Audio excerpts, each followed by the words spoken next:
I rarely engage in joint operations with others.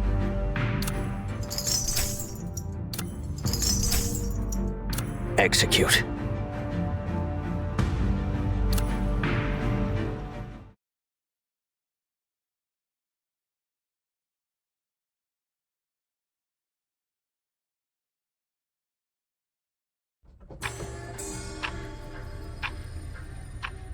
What you just experienced is called an anomaly.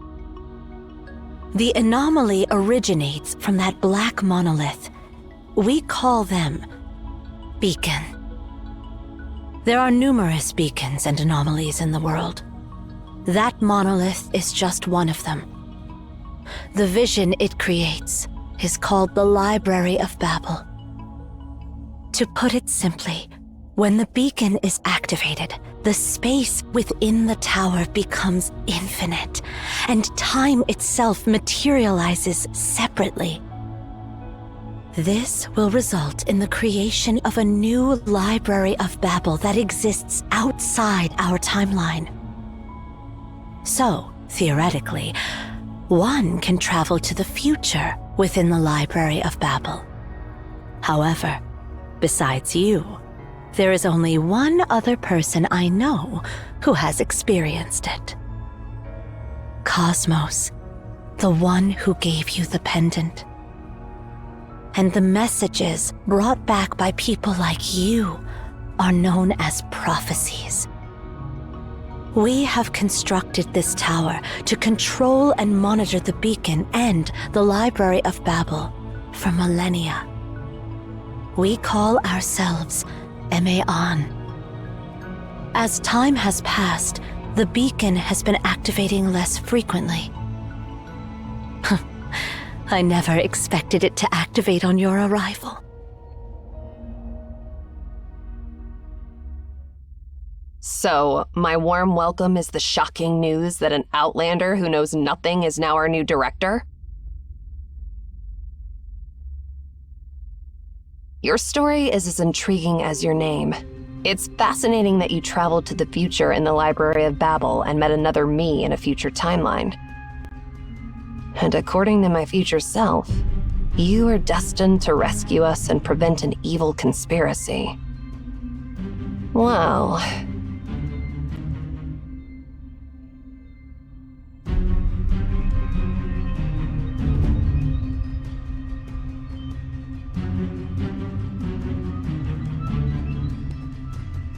You're not welcome here.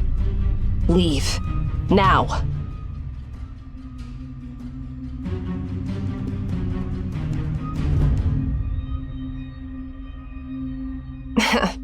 Don't give me that look. I was just messing with you.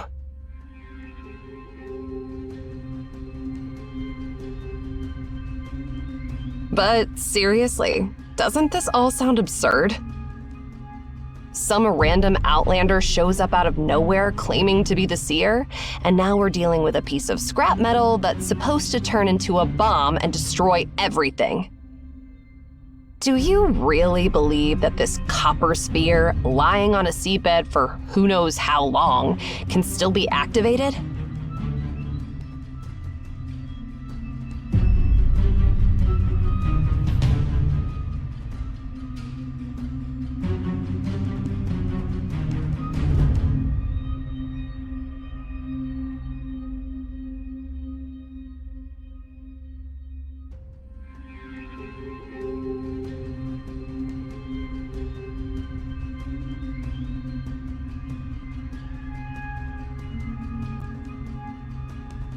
What exactly is this thing? I don't know. All Cosmos said was it's the remnants of an anomaly from Memphis. He said nothing on how it ended up buried in the Philistine Sea. Interestingly, though, I was attacked by the Nemesis while recovering it. That means our operation was compromised. And now, out of the blue, this unknown outlander breaks into our tower, claiming to be the rightful owner of this place. Doesn't it all seem a bit too convenient? And even if we put all that aside, that annoying old man was the one who asked me to get this sphere. Are you suggesting that our dear director wants to blow us all up? Stop. This is a meaningless debate based on nothing but guesswork, and it should stop now. Zero, you and Ereshan take Seer to check the identification. Shamash and I will take care of this copper sphere. No more questions. Just do as I say.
The top of the tower. I need to collect your biometric data and cross-reference it with the World Population Database to verify your identity.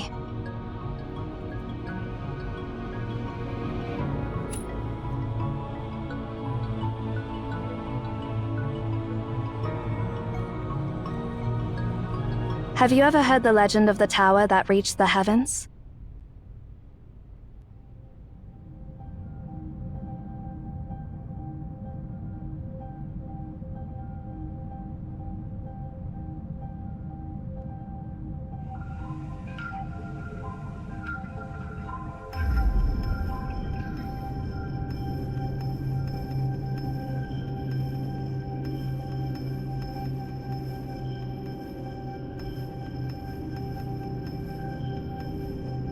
It is a legend, and it is not. To be precise, it became just a legend one day. 57 years ago, Cyril launched its first satellite into space. That was the moment when mankind saw the whole world with their own eyes. The concept of heaven was shattered, and the tower built to reach it naturally lost its purpose. At that moment, it was reduced from reality to legend. If you were an ordinary person, you would not be able to see this tower. Because it's been forgotten by the collective subconscious of humanity, any ordinary person cannot recognize its existence. Which means, you must be one of us.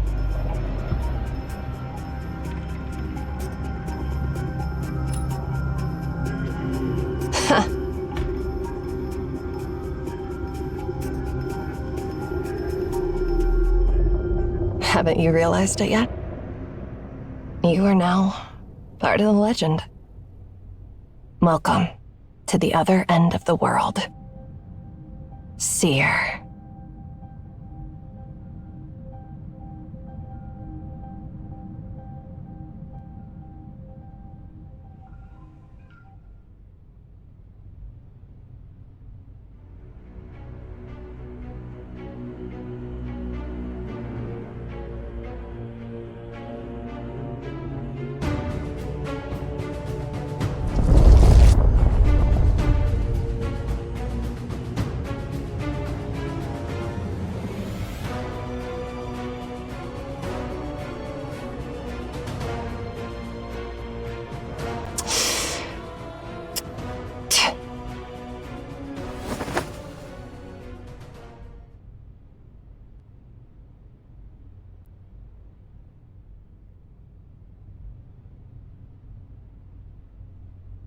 The beacon?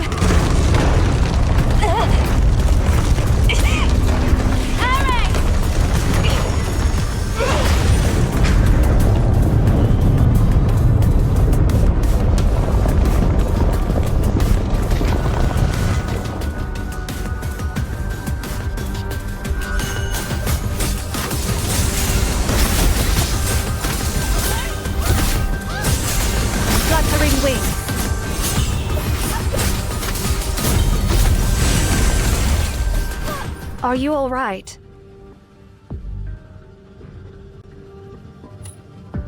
Really?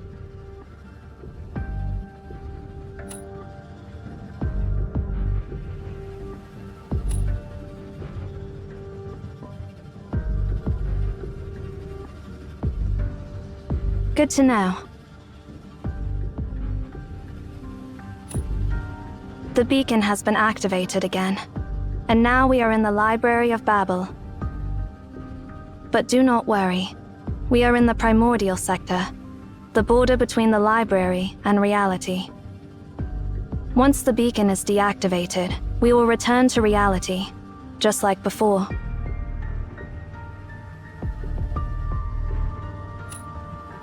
Yes, the library is divided into the primordial sector and the unknown sector. The primordial sector corresponds to a specific area, known as the prototype, within the tower in reality. The unknown sector was created by the library itself through the method of exhaustion. If you are not in the primordial sector when the beacon is deactivated, you will not be able to get back to the real world. She accidentally ended up in some other sector.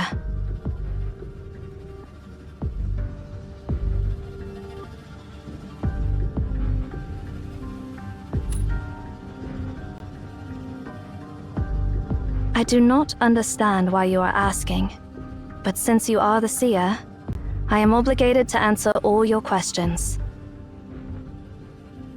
From where I stand, I do not hold any grudges against her, though I cannot say whether she feels the same way.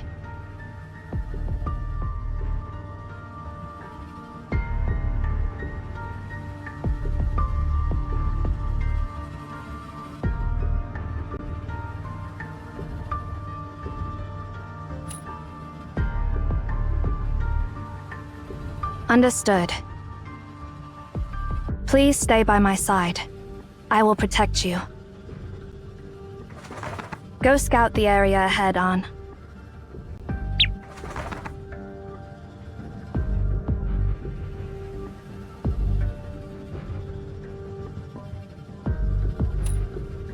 Its name is Ansu, but it is better not to call it that unless urgent. All beings have names, and names hold power. Calling something by its true name reveals its true nature.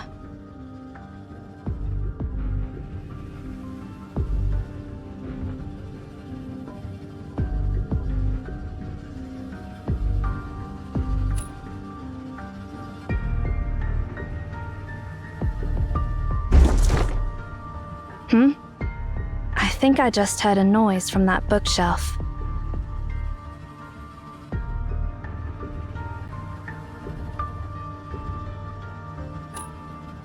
The way these books are arranged seems to be hinting at something.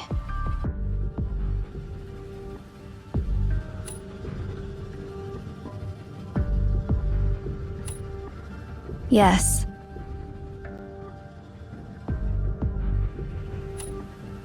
It means, do not trust her.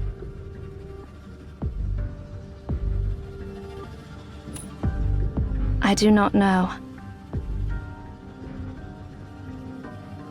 Looks like someone tried to send us a message through these bookshelves. Do you have any thoughts?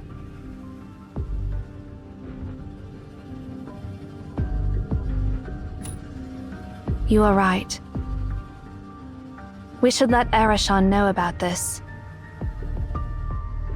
She is more attuned to such things than I am. Perhaps she may have some insight.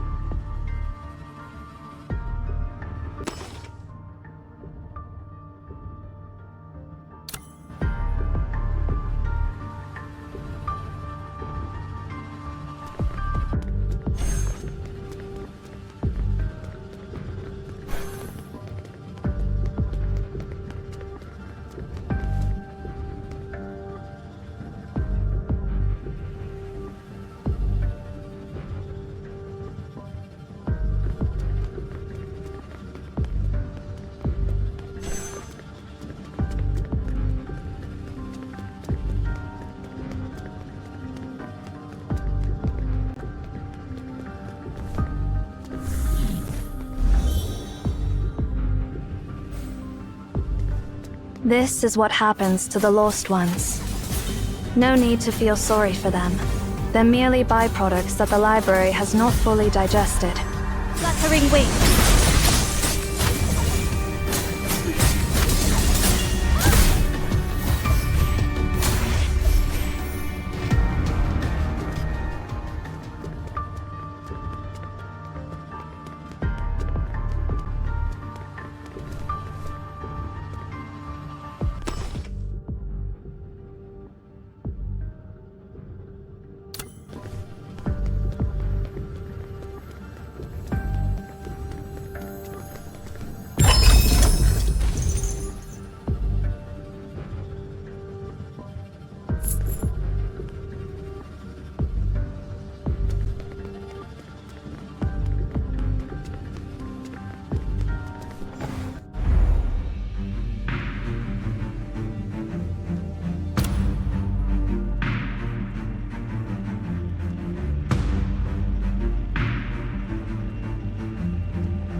Relax.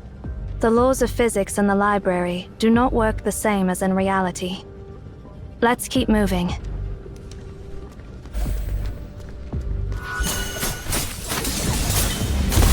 Complete insight.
We have entered the unknown sector, a derivative sector created by the library itself through the method of exhaustion.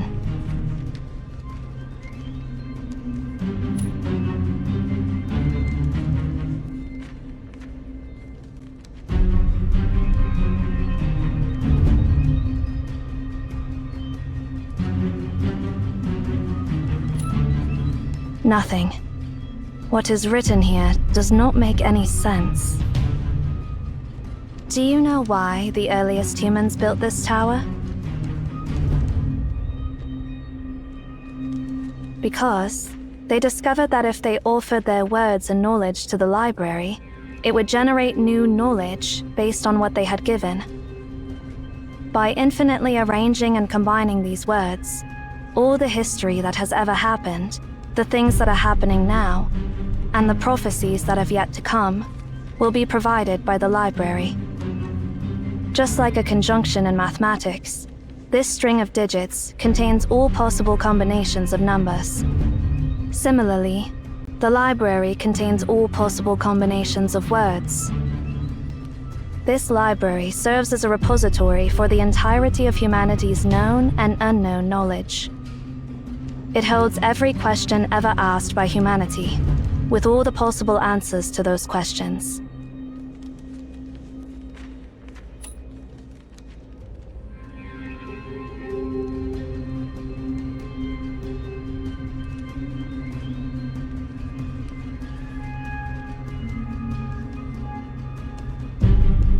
Here, you will find everything, but nothing you seek. You will be lost in an endless sea of information. If we go any deeper, we may end up on the path of no return. We have to get back to the primordial sector. Look for bookshelves that are arranged in an orderly way.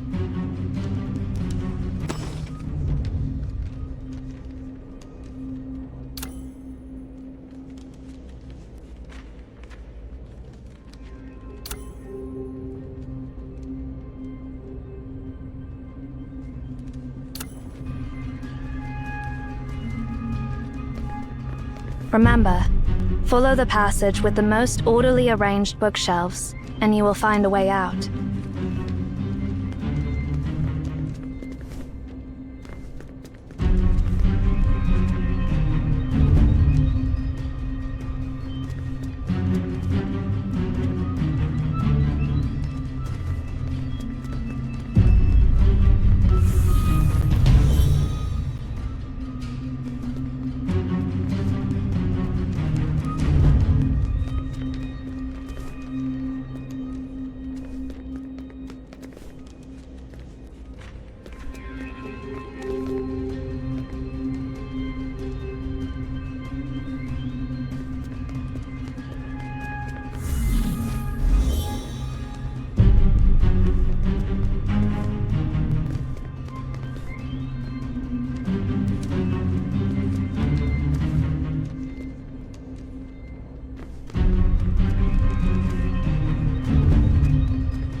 That marking.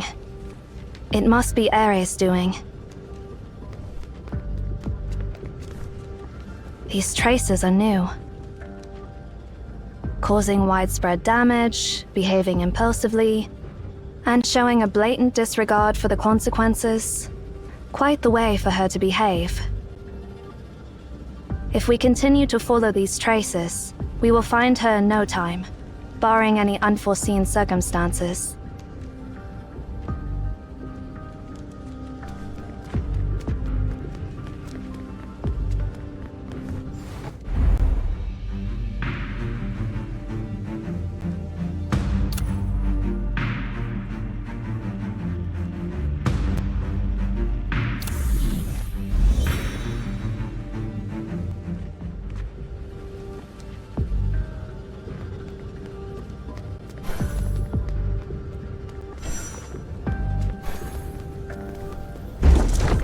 This is the second time. You've noticed it too? Something feels off about that bookshelf.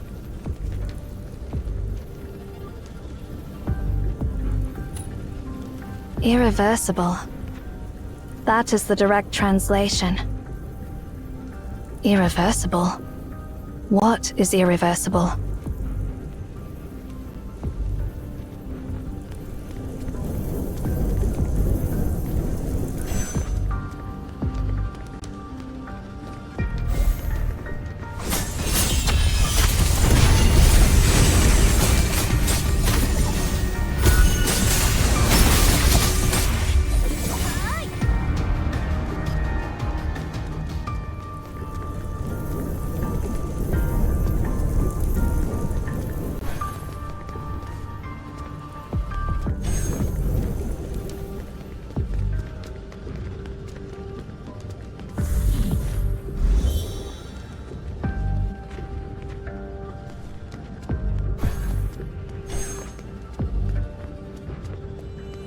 The pendant.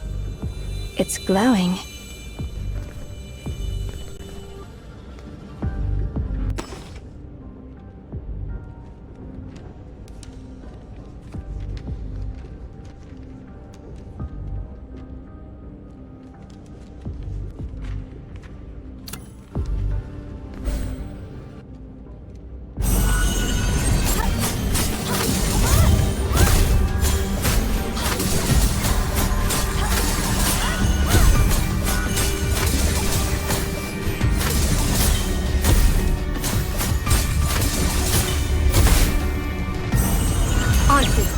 End it all! Fluttering wing. Is this what pain feels like?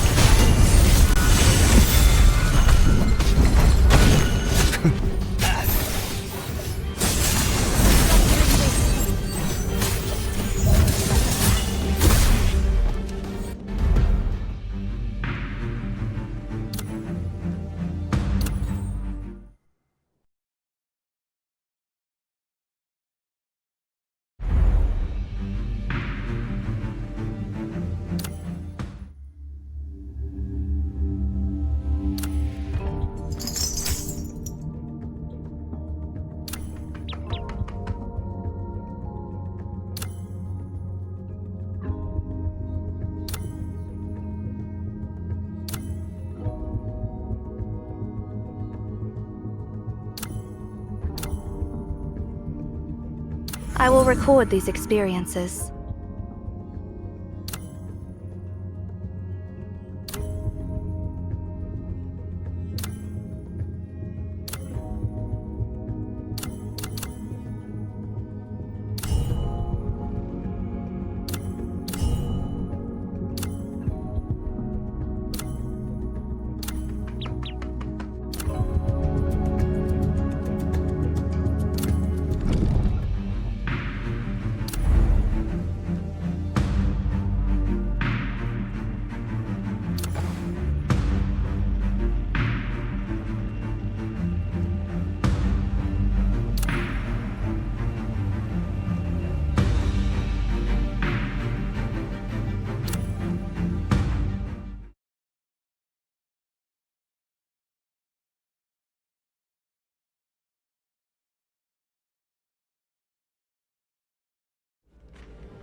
It seems you have the ability to freeze the flow of time in a small area within the library.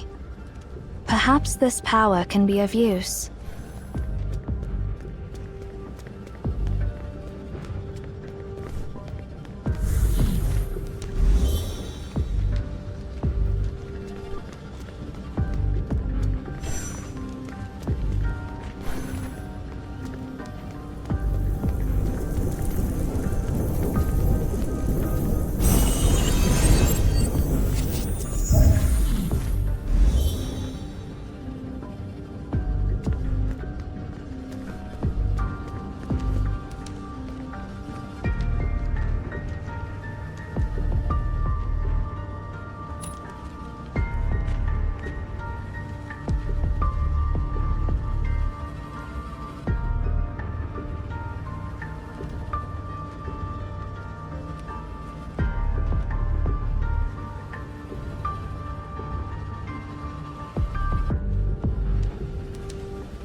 insight.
Sure.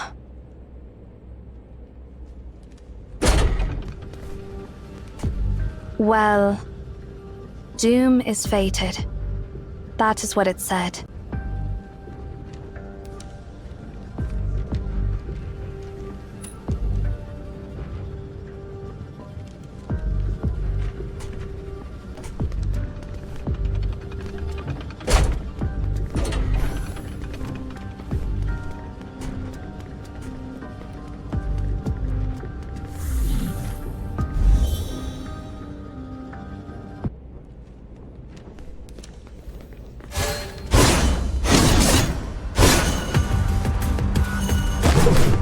Looking pretty awful there, Zero. Are you in such a rush to seek my shelter? No, not me. It is the seer who wants to meet you. And I am merely following orders given by seer. Huh? Rather than wasting time arguing with me, focus instead on the situation at hand, Eri. Where did you learn these boring lines from? Did Cosmos teach you that? So annoying. Don't interrupt me while I'm talking!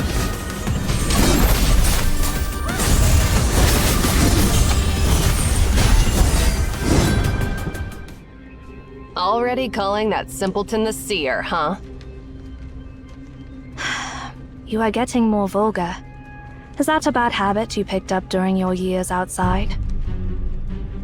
No one can control the activation of the beacon. What Seer said was true, and the prophecy is true. This is enough to prove Seer's identity. Or are you being stubborn for the sake of the impossible?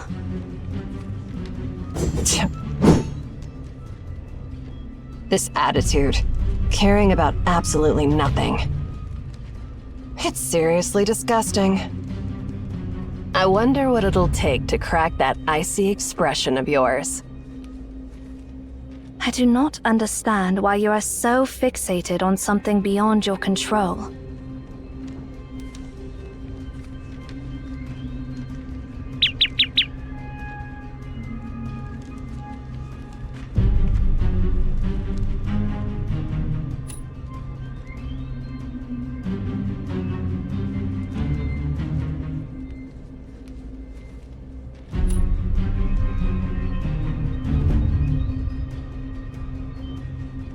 By the way, Eri, we ran into something unusual on our way here.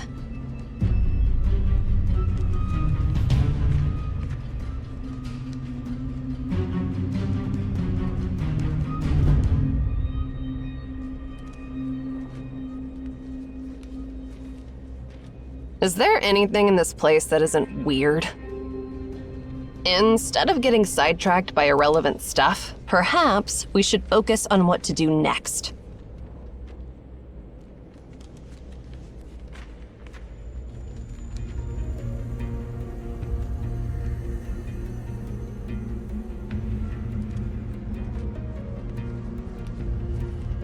How long has it been?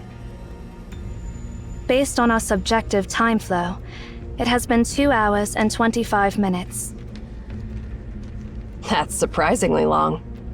Didn't they say that its activation time has dropped to less than an hour over the past decade? This time and the last time were unexpected. So are we just going to stand here and do nothing?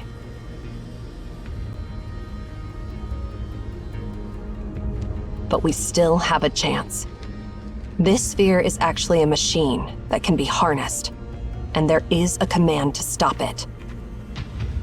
Find Tasny, and he'll help you discover that command.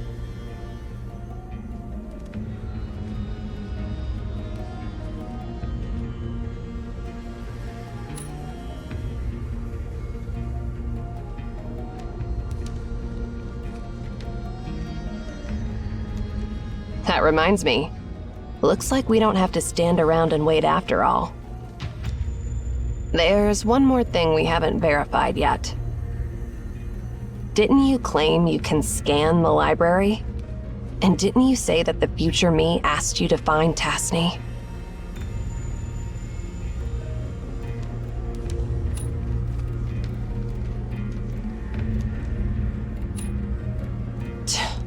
Must I go through all the stories? 0. Tasny is the 372nd director of Emaon. He was the mentor of that annoying Cosmos. After passing the director's position to Cosmos, he ventured onto the path of no return and got lost in the library. And that all happened 80 years ago.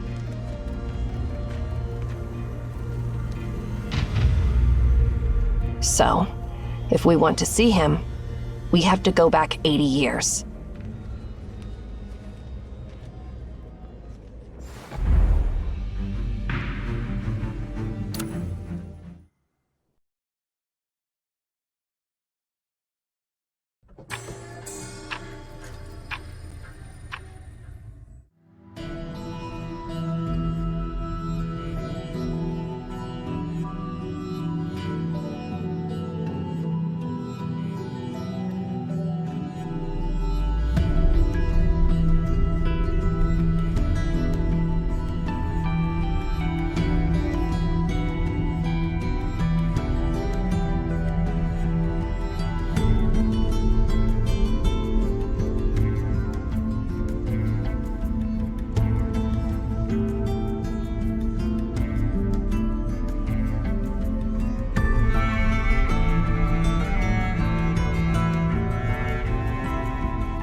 Enki?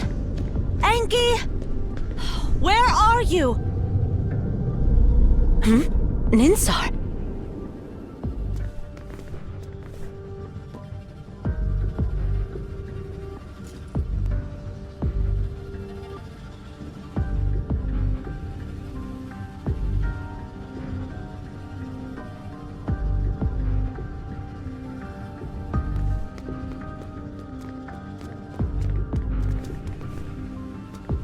$59mm, 98mm, 60mm,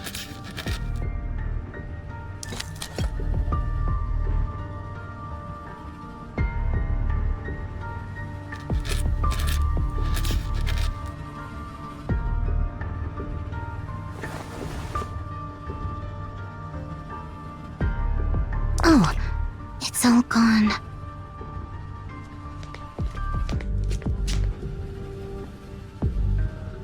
Ninsar, great, you're here. Where's Enki? About 10 minutes and 36 seconds ago, he went to known sector B19 on modern floor. Oh, I've said it so many times. When the library is opened, stay in your current original sector. Oh, why can't he just listen?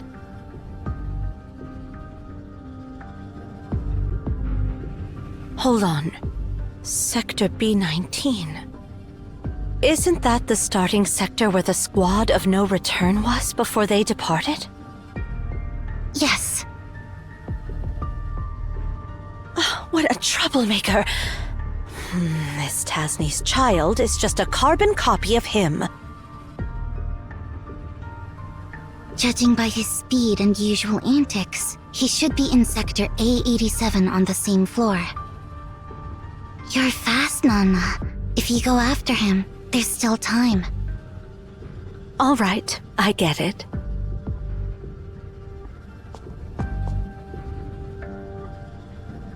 Nana. Huh? Can you bring me some pottery clay when you come back? And my chisel is broken. I need a new one. Is that all you need?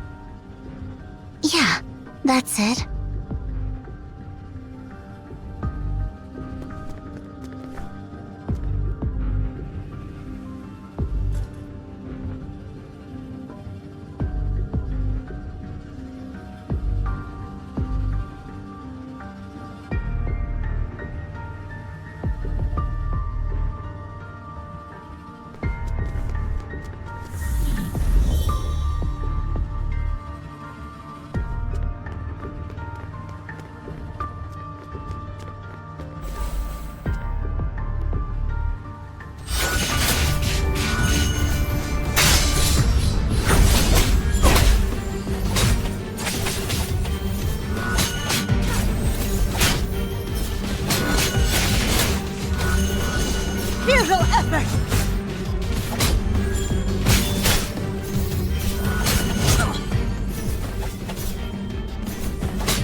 This way leads to the starting sector for the squad of no return. Enki left his special markers here. Looks like that brat has already made up his mind to leave.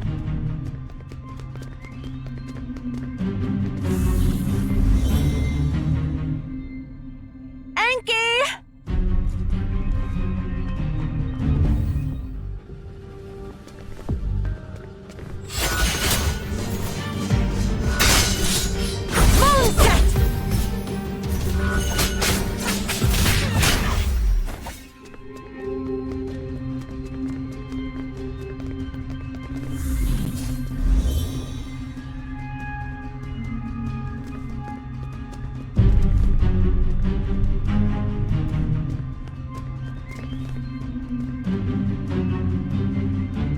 Minutes have passed.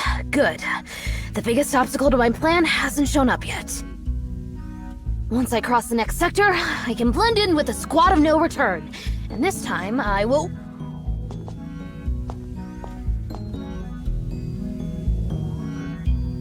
You will what? Whoa, Nana! How did you get here? No way! How did you pass the foolproof door? I prepared so many questions! Did you really answer them all correctly? Could it be you know how many grains of sand are on Earth's surface? Or calculate how many drops of water it would take to extinguish the sun? Or how long it would take a chocolate bar that doubles in mass every minute to fill the entire universe? Of course not. I didn't answer those ridiculous questions. I just smashed the gate. By the way, you're not allowed to install any gates without permission.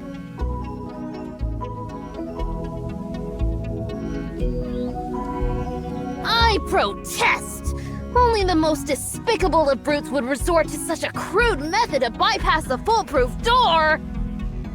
You're cheating! Cheating! How could you?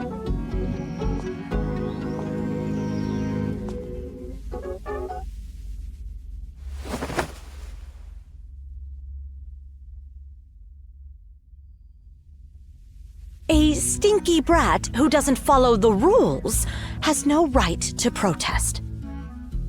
How many times have I made it clear? You and Ninsar aren't allowed to venture onto the path of no return until you're grown-ups. If you continue to be so disobedient, I will kick you out of the tower for the rest of your life.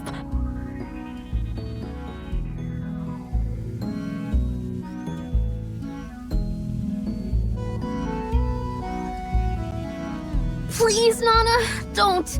I'm sorry, my good Nana and Hedwana. Please don't banish me. Ugh, stop calling my full name with that pitiful tone when you want something from me.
Won't banish you from the tower.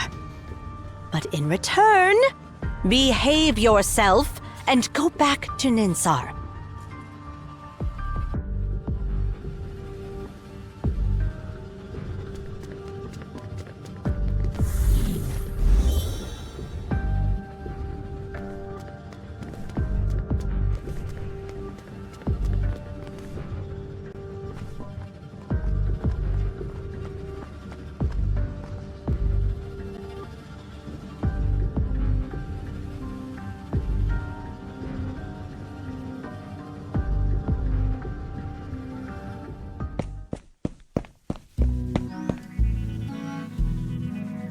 You idiots! Idiots! Yeah, I mean it! You're such an idiot! Why did you tell Nana where I was? Why did you stop me? Didn't you promise not to tell her my whereabouts?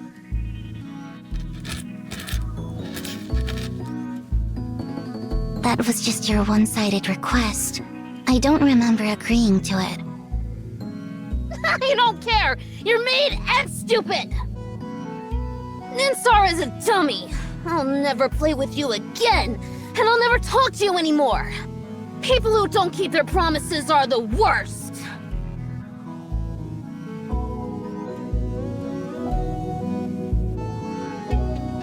Whatever.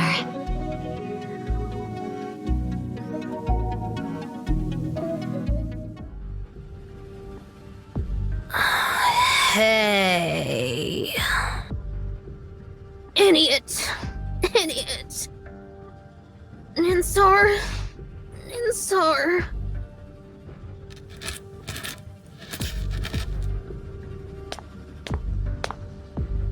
Sister.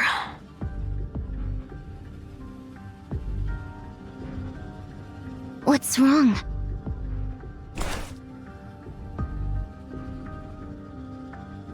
My apology.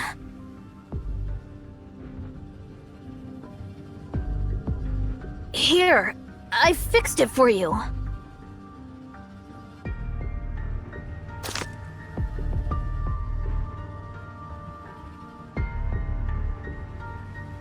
No, this won't do. It's too ordinary, too mundane. How could I create something so plain? Hold on a sec. Let me add the rifling and explosives to this chisel. Then it can help you blast through rocks and reach the working surface needed for the sculpture. Don't worry, I'll include a control system to ensure a precise blast range. Accurate to the millimeter. I know there are many parameters to consider, but I'll make it happen in just an hour. No need. This one is good enough. You're so mean.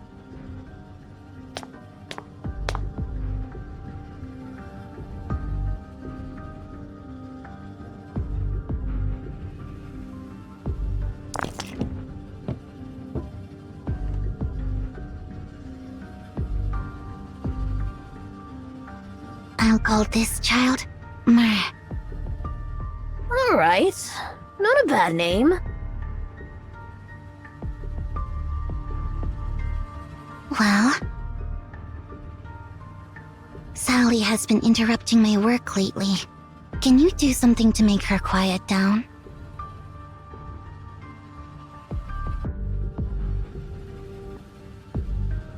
Sally, huh? I'll make her a cradle, like a cat's cradle. When she's tucked in, she'll go to sleep peacefully. No, that'd be too boring.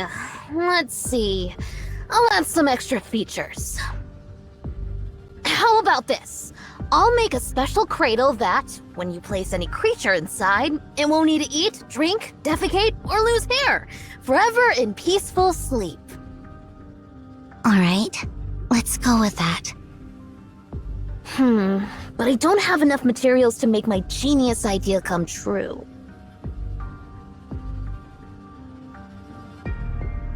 Hey, Ninsar, perhaps we could use your...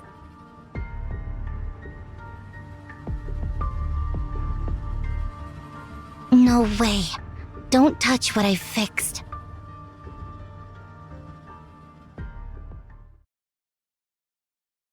I just don't get it. Aren't you bored of restoring these ancient relics day in and day out? Even if you fix them, they're just lifeless objects that won't progress any further. So why don't you let me give them a makeover? I don't understand it either.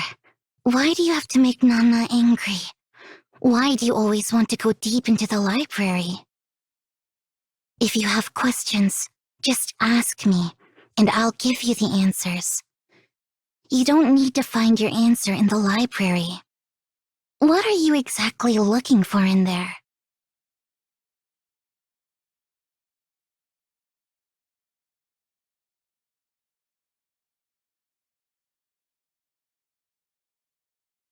I want to know why our father embarked on the path of no return.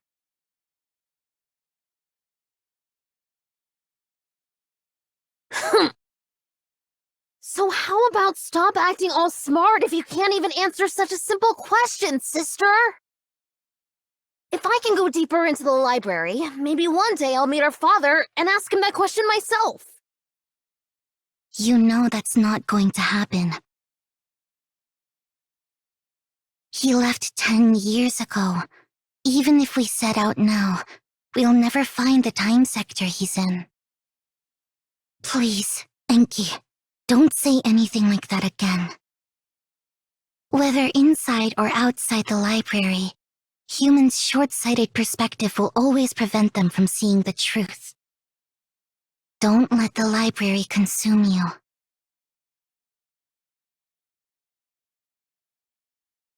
I've crossed off the librarians who went down the path of no return from the roster. Are you doing all right, Nana? What do you mean? I'm talking about the 2 kids Tasny left behind. They're the only ones who can make you look so grumpy. I'd rather not talk about them. Let's just say they're giving me a headache. One of them is always curious about everything, while the other doesn't seem to care about anything. If only they could somehow balance each other out. They did cause you a lot of trouble, it seems. Dealing with Enki is simple. Just give him a good beating and he'll behave. Or at least pretend to. But Ninsar... well, you know. To her, everything is transparent. After all, she has known the answers to everything since birth. So naturally, she has no expectation for anything. Well, they were born inside the library. Maybe it messed with their heads? Despite their extraordinary intelligence, they're still limited by their young bodies. So their desires come across as innocent and unfiltered. Tasny sure left you with two troublemakers. Well, let's forget about it for now. What's causing me a bigger headache is our dwindling numbers. We're short-staffed. Yeah, many of us have gone down the path of no return. The library's opening hours are getting shorter, and everyone's worried it might close permanently. Me too, Nana. I've applied to join the next squad of no return. You won't see me after the beacon is activated again. What did you just say? Hey, don't give me that look, Nana. The library is open only for too short of a time. So, if you want to keep exploring the unknown sector, there's no turning back. But what's the harm? We won't return until we reach the end of the library. That's where we'll all end up eventually. I've waited for this day for far too long, Nana. I hope you can give me your blessing before I embark on this journey. Let's think back to the past and think about how far we've come. The first explorers of the library didn't even know how to get back to reality. Thousands of Emians sacrificed their lives to find the difference between the primordial sector and the unknown sector. By studying the unknown sector, countless Emians suspected that the library is a comprehensive collection of all human texts, like a decoding machine. It was only when our predecessors discovered a room full of Elish meditations that had the exact same content but different punctuation that the hypothesis was confirmed.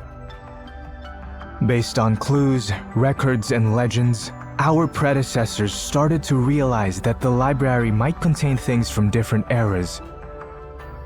The extension of the library's time, and only now we have glimpsed its vast expanse.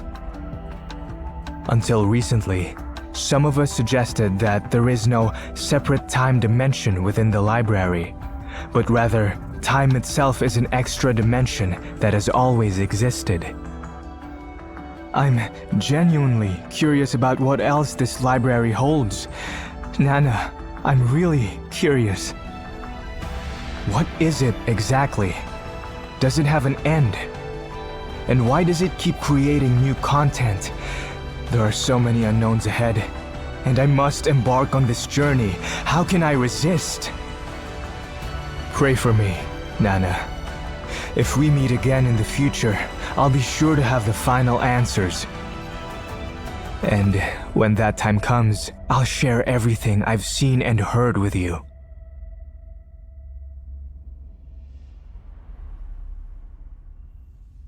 I understand. May you return from the library. Thank you, Enheduanna.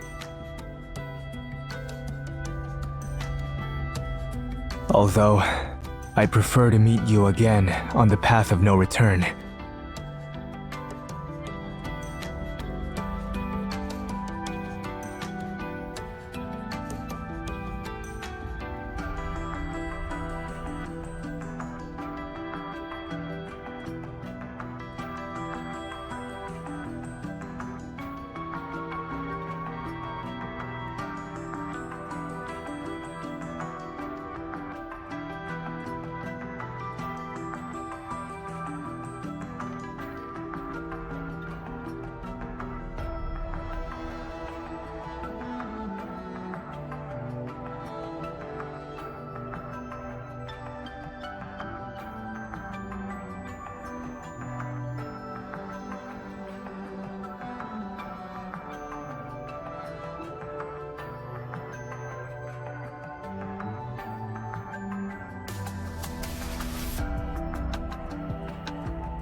Tasny, the director with the shortest tenure, with only 1 year in service.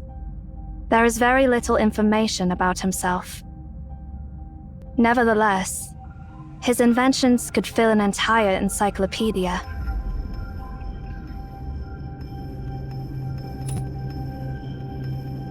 For example, he invented a machine capable of automatically proving or disproving any propositions.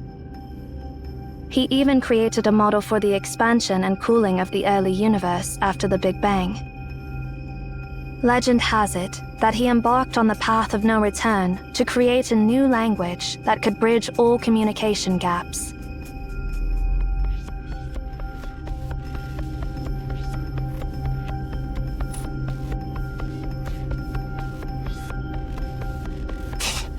You've got quite a funny way of speaking.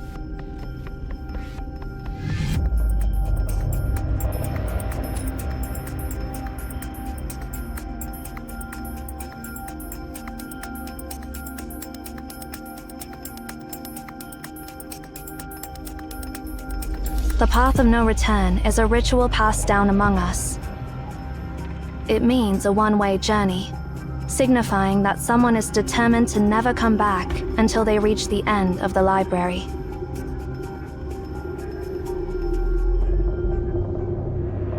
Yep. Basically, those folks were tired of life and decided to off themselves. Plain and simple. Eri. What? Is there something wrong with what I said? If you truly understand this place, you'll come to the same conclusion as I. Zero has explained it to you, right? The library is essentially a bizarre phenomenon that utilizes the method of exhaustion to an extreme. When the library opens, it contains not only all possible combinations of text, but also all possible timelines for each sector. Didn't you see it for yourself? Those infinite unknown sectors are the result of this exhaustive process. Imagine an infinite number of monkeys typing away, and eventually, one of them will type out everything that happened in your life. The question is, how do you find that specific monkey? It contains everything, and it contains nothing. Such is the Library of Babel. But in the past, people had superstitious belief that this library held a book of omniscience, a compilation and index of all books. Supposedly, finding that book would give you the key to all the answers.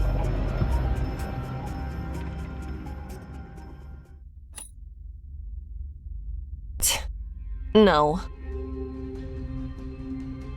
No. That's why it's just a superstition.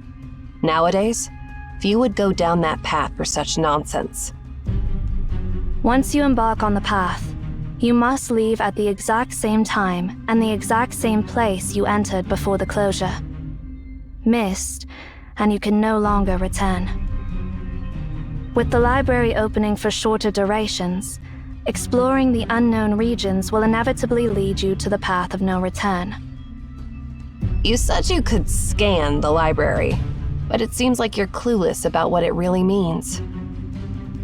It means you're able to travel to any era you want, and return to your current reality whenever you please.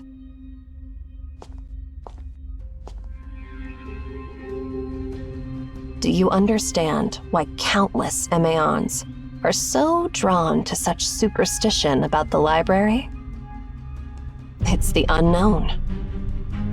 The fear of the unknown leads them to see the library as a god, so much so that they're willing to sacrifice their ideals and their very lives for it. Your claim of being able to scan the library is, to us, blasphemy. If our endeavors, even at the cost of our lives, mean nothing more than a walk in the park to you, then your very presence will shake the core of our foundations.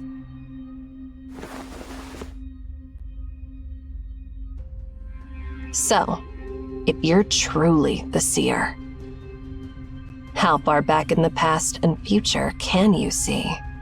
Show me.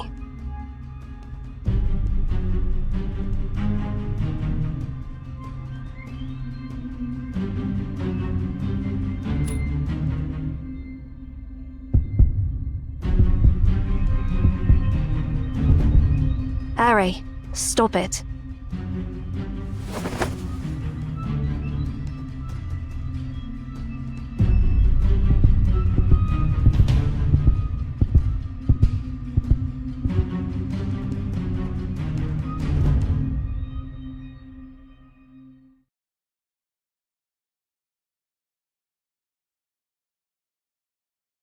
Where are you going? I understand. Everything will go as you wish. See ya.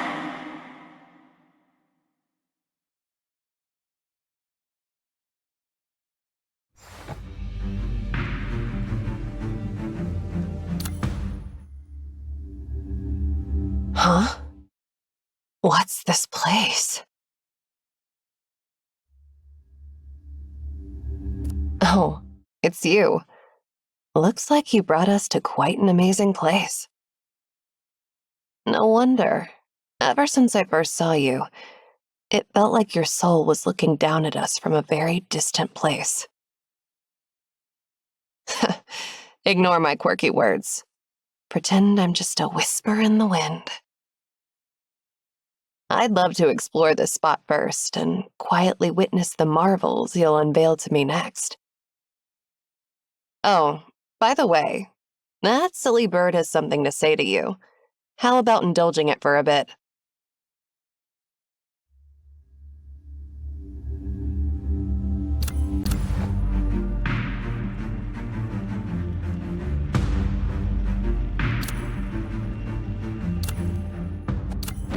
Come, rain or sun, the umbrella is always ready.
Report in, Zero.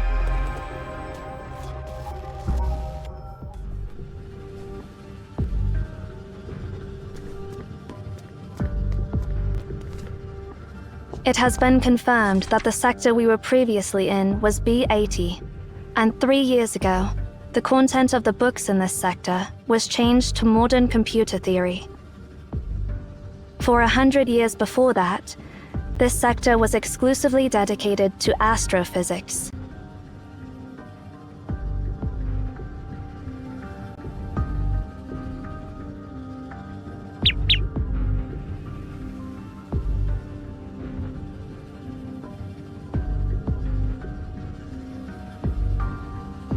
We have indeed traveled to the past.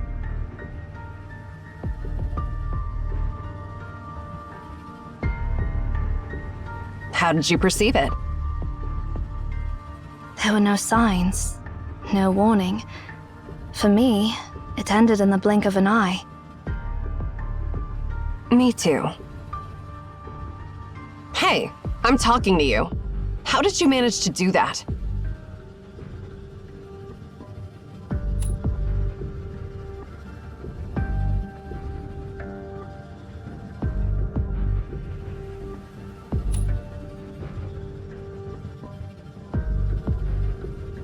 Just like that?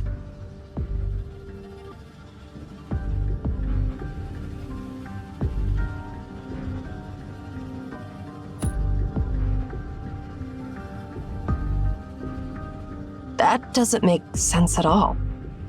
Where did Cosmos find such a bizarre person?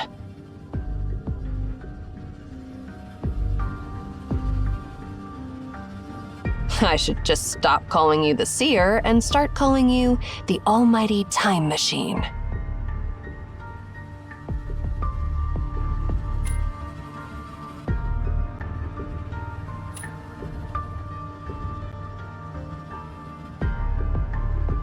We've come this far already. Let's go find Tasny and the command to stop the sphere. We can't be too prepared anyway. I'm curious what other miracles I'll witness on this trip.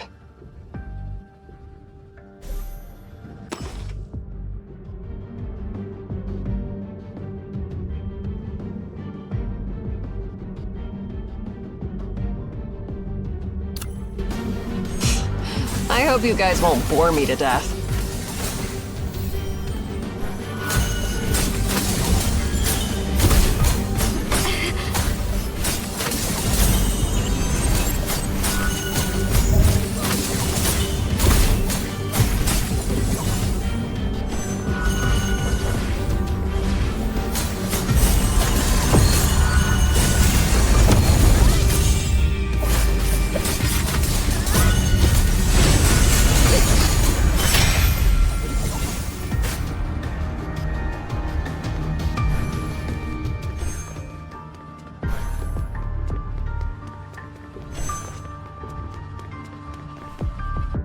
This place looks impassable to me. Huh? Why don't we just smash through it?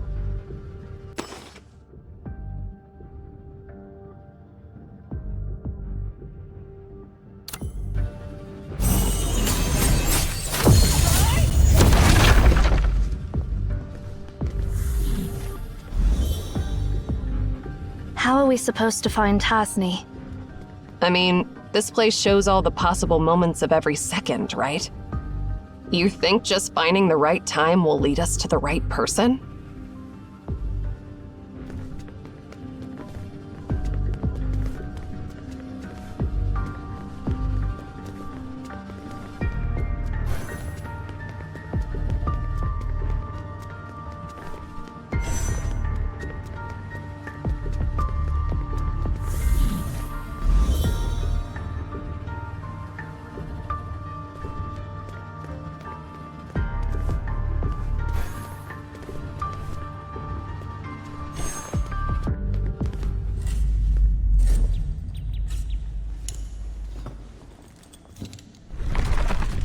A kid? What's a kid doing here in the library? You are...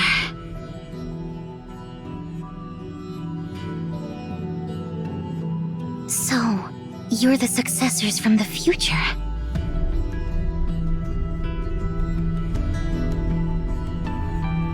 So, visitors from another sector. What are you seeking?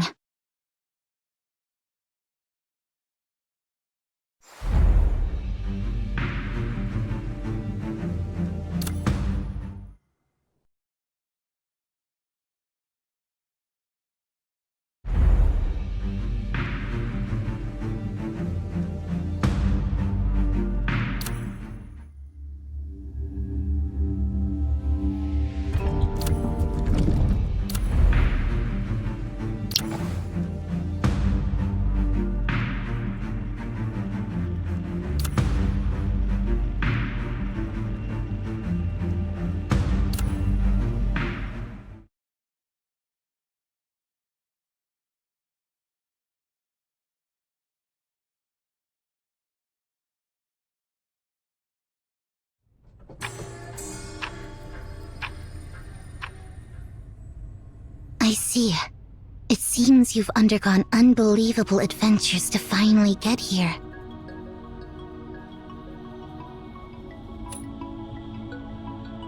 My name is Ninsar. Don't you have anything to ask us? No, I have nothing to ask you, Bloodline of Cosmos.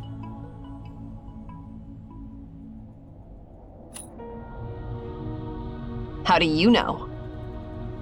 I just do. Everything in this ordered world is crystal clear to me.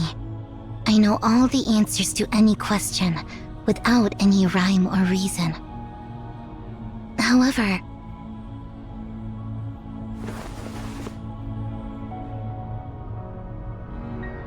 come.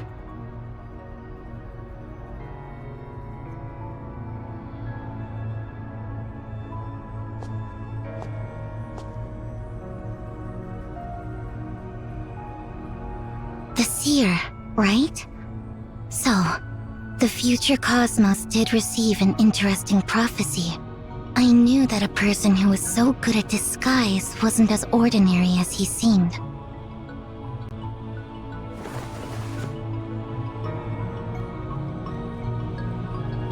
I can't see through you, but since you're favored by the Library of Babel, I'm willing to help you find the answers you seek. As a matter of fact, I'm searching for Tasny too.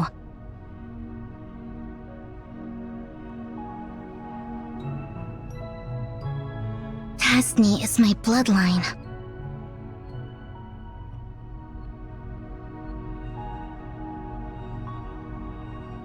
Speaking of which, I do have a question that only you can answer.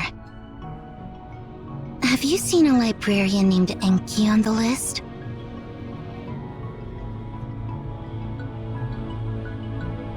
No. And your name is not on them either. I see.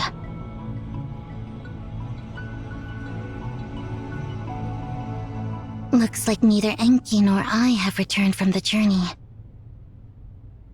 Let's go. Time is ticking. How are we supposed to find Tasny? I know how to find him. Just follow my lead.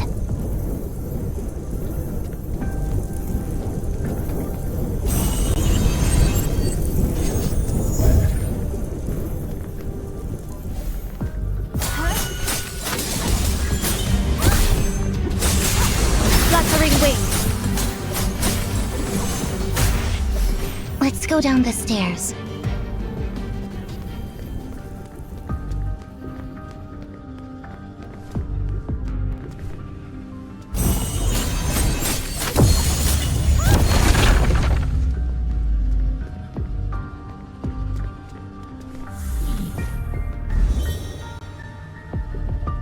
It's not the right way, but a little exploring couldn't hurt. You just can't resist being curious, can you?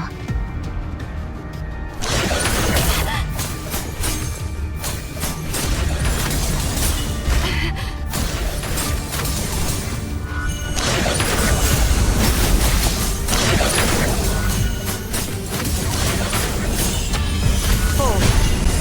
Complete insight.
A dead end. It's not a dead end. You know what to do. Bloodline of Cosmos. Don't talk like you know me so well.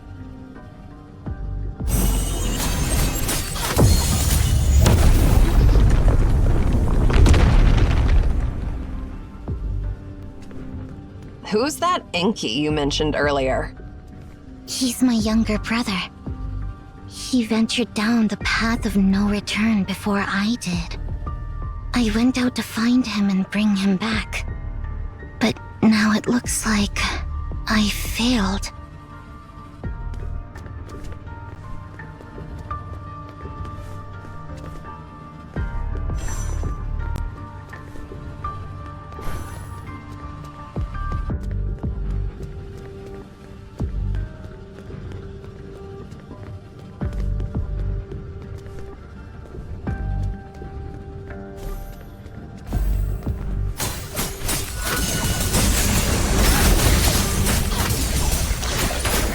Complete insight.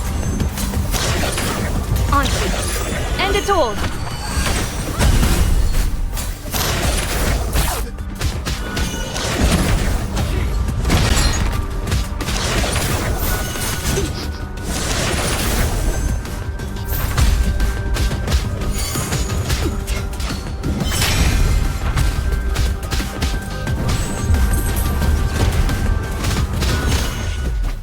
Let's move upward.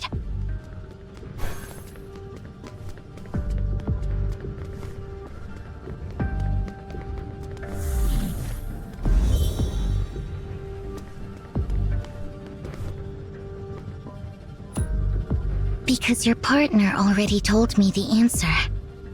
Those who embark on the path will be removed from the list of librarians. The library's prophecies are bound to happen.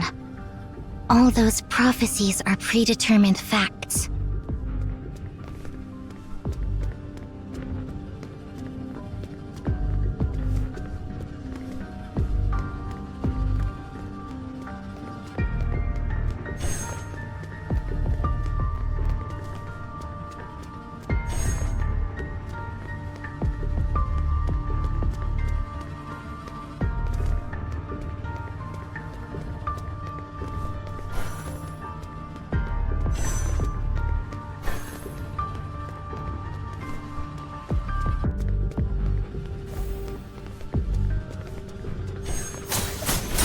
Fluttering wings. Complete insight.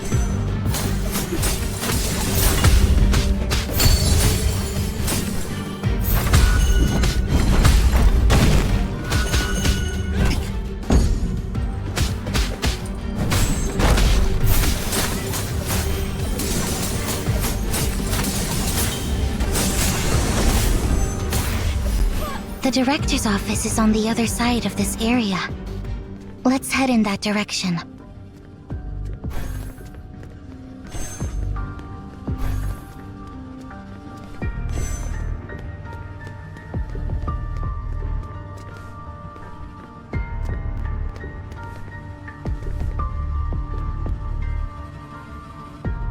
Why is this area blocked off? This is the Foolproof Door.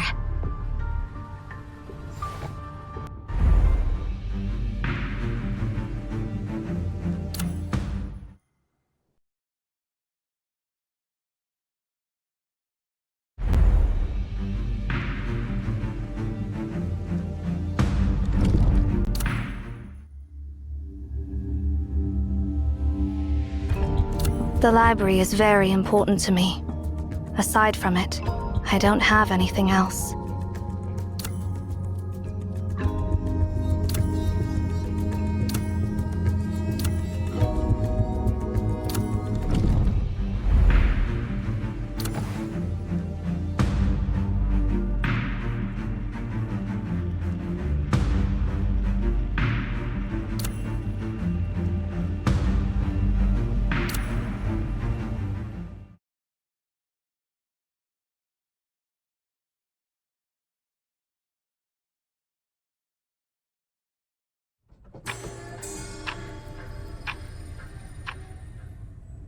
The Foolproof Door?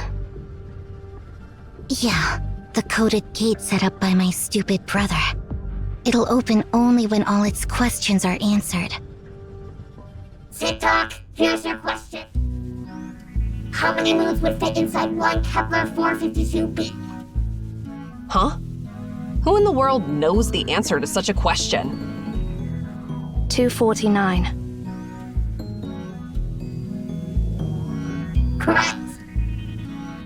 Next question. Don't even bother. This gate has 5,000 questions in total.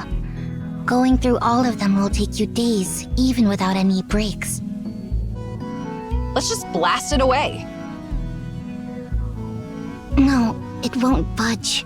It's stronger than you can ever imagine. Not even Mer can do anything about it.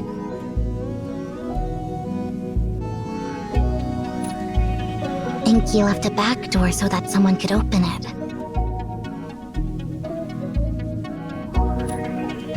The one who raised us. That's not important. Well, let's get back to the main hall, and I'll tell you what to do.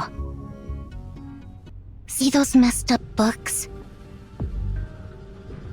Enki did that on purpose.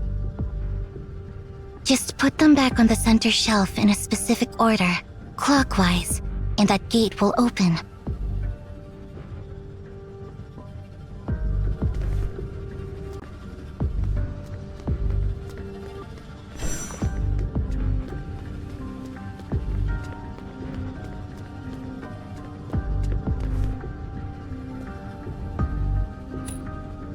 I'm sure you've noticed the darkest side.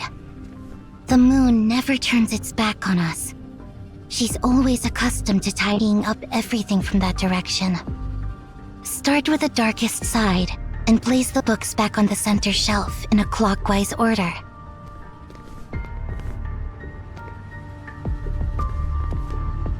Yeah, keep arranging books like this.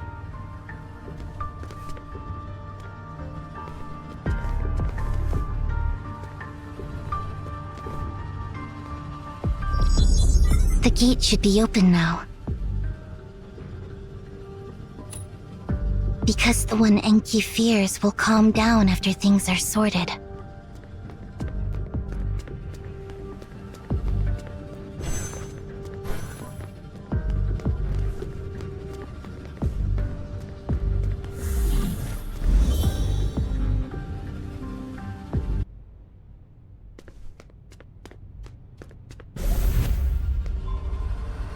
Looks like we'll have to deal with some problems before finding Tasny.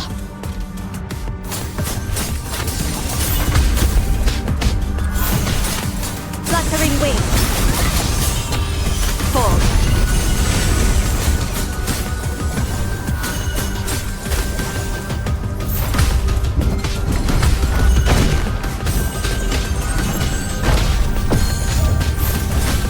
Fluttering wing.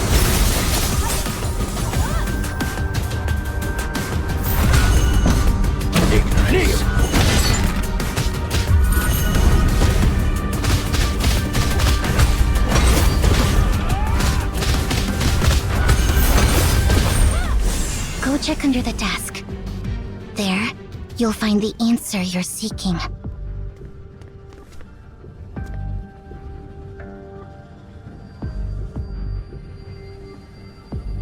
Enki, stop right there! Mer, catch him!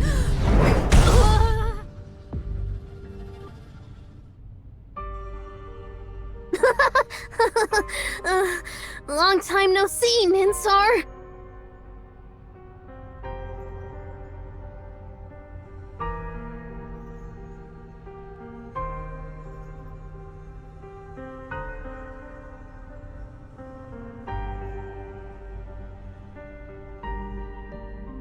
You are such an...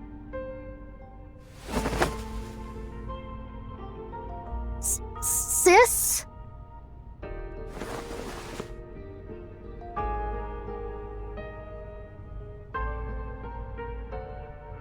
Idiot. I've been looking for you. Why did you go on the journey alone without telling me? You! Hey, you! All right. My bad. Just don't do that. Sorry. It's all my fault. Don't give me that look. Seriously, I mean it. I won't do it again.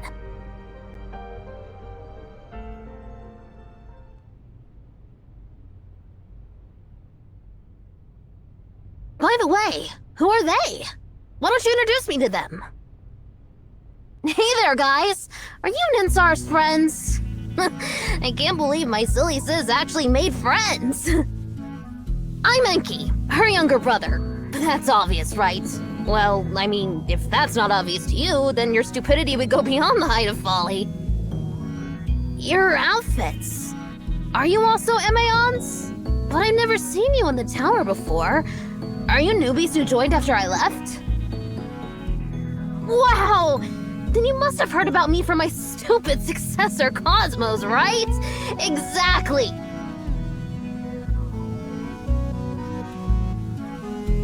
I am his mentor, the 372nd director of MAN, and the greatest genius this tower has ever known, beyond the reach of all. That is, I am... Enki Tasny!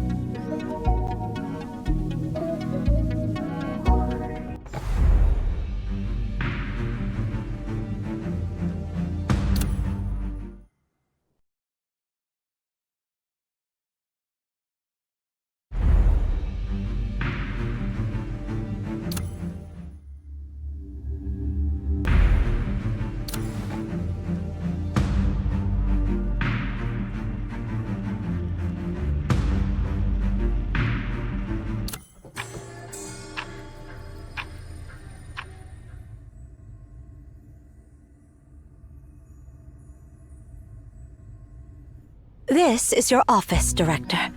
According to the rules, I'm supposed to give you a brief introduction. Skip the introduction. Just give me the key to the file cabinet behind the mural and the key to the safe in the hidden compartment in the floor. Oh, and the code to the gate in the hidden compartment behind the large bookshelf. Ah, forget it. I'll crack it myself. How many times have you sneaked in before? Besides the times you caught me? I don't remember, but who cares? This place is mine now. Got anything else to report? If not, just leave me alone.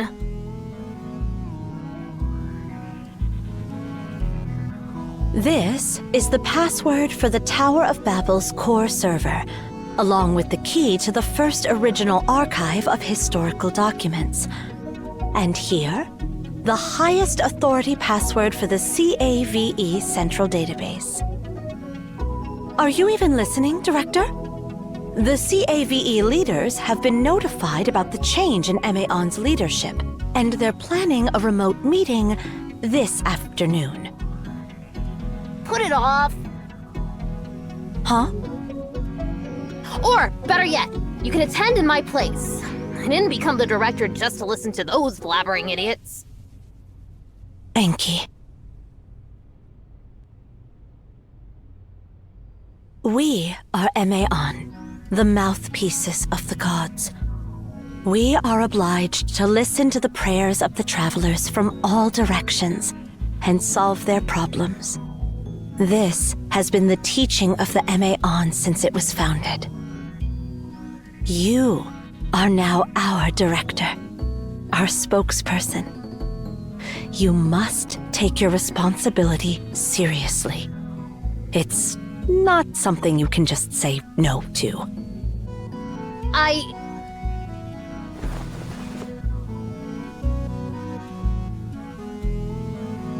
Ninsar? I'll go attend the meeting, Nana. But... It's fine. I'm a Tasny too.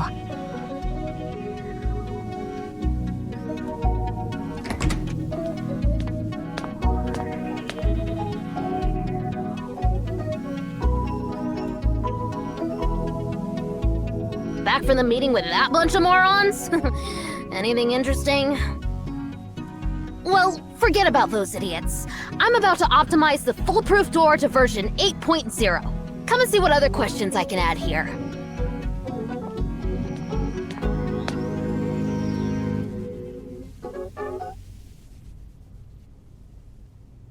Nothing special happened this year.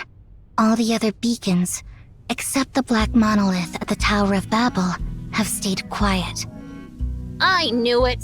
Nana's just so stuck in her ways, to put it politely.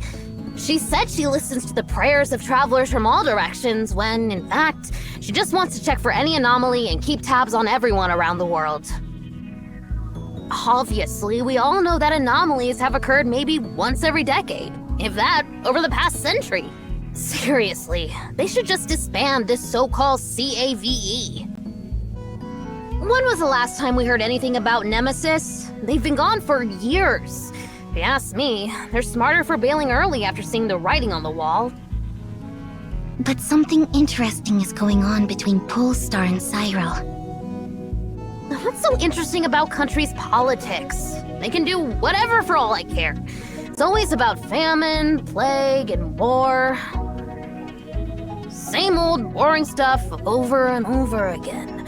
Unoriginal and incredibly stupid.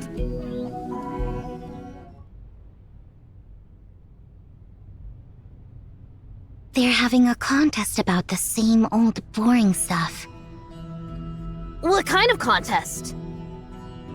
They're seeing who can break the speed limit of 7.9 kilometers per second first.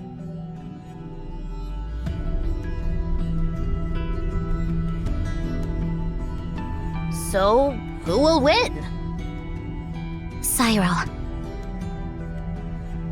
How much longer till they do it? 24 years from now.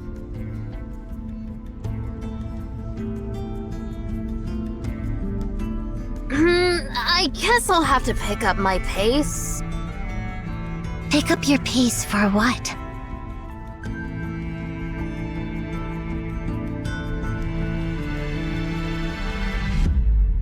Answer my question, Enki.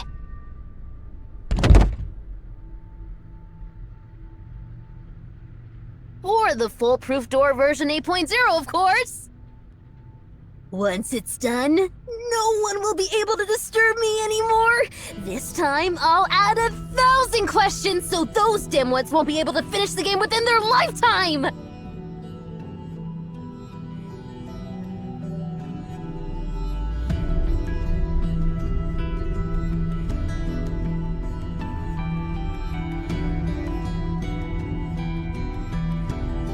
Why did you become the director of Emion, Enki?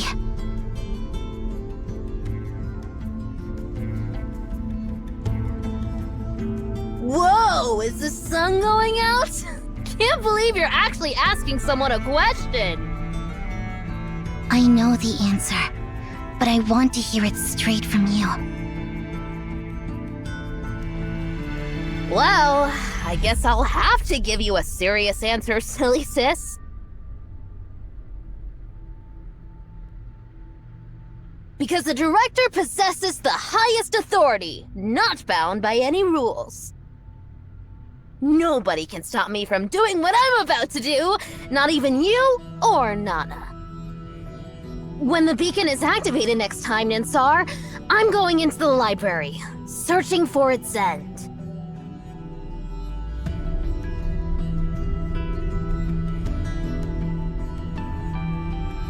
Finally, my journey will begin! Be happy for me, sis!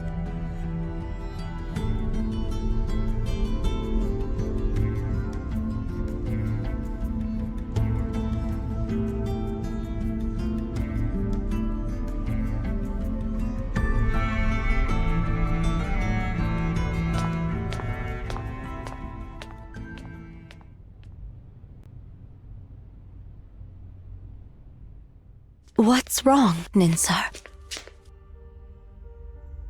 Why are you sitting here alone, looking so down?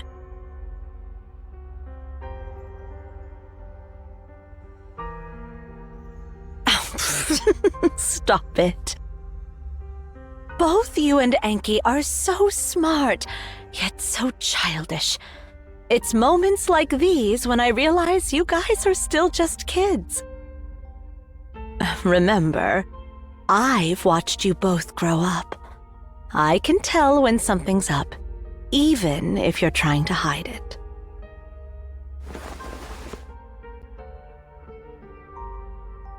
Nana? I'm here.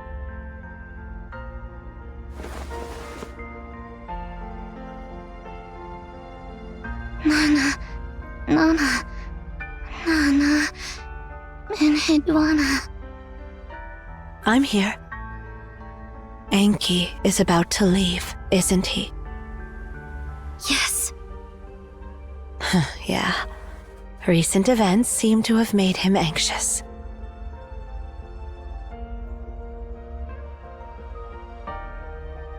Nana, can we shoot down those artificial satellites made by Polestar and Cyril?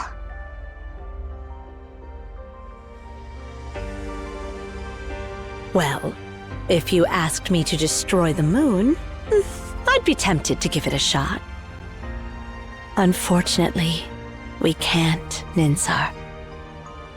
We can't interfere with those processes.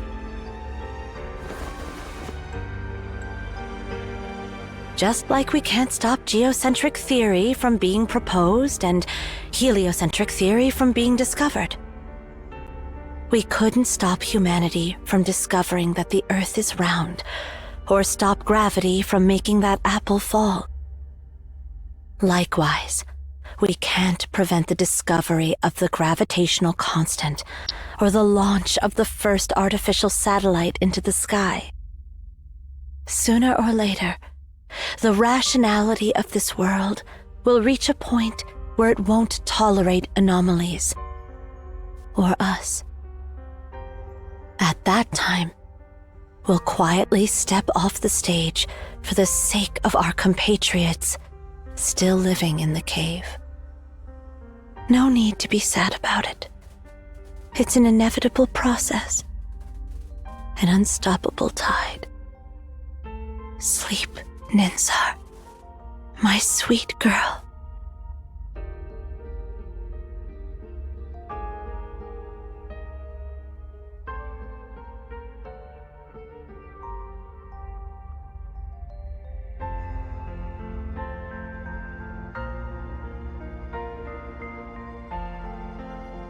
My poor, sweet girl.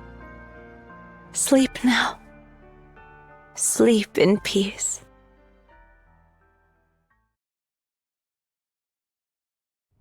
What are you doing, Enki?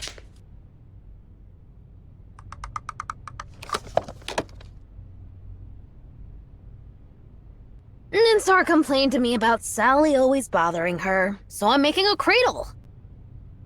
This will help Sally fall asleep. Don't treat Sally like she's some annoying cat. And wait, you're turning Ninsar's clock into a cradle? Isn't that hers? But Sally is an annoying cat. She's always following us around. Oh, fine.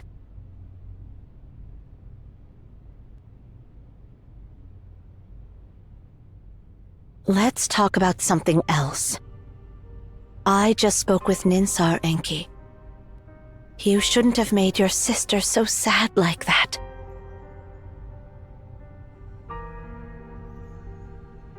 She wasn't sad at all, silly Nana. It was all an act. She doesn't get sad. Fine. Whatever you say. Actually, I didn't come to talk about your sister either.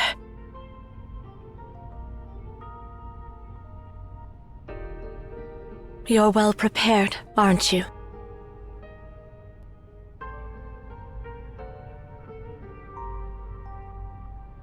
I am. Are you here to stop me, Hidwana? Just so you know, even if it's you, I won't back down this time. Of course not.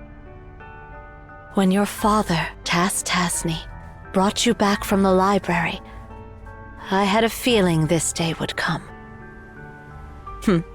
You're pretty much like him, and even more like your mother.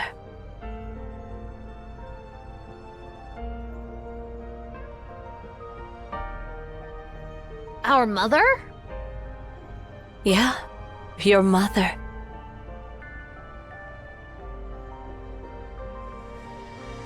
Your mom was even more daring than your dad.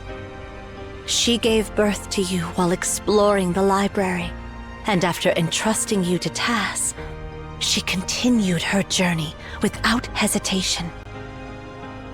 If it weren't for Tas's conscience, you might have ended up as nutrients for the library, I'm afraid.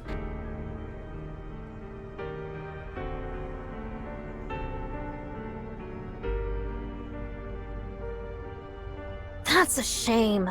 Such a shame. Why would he go back for an independent life that only inherited half of his genetic information? Your reaction is truly unusual.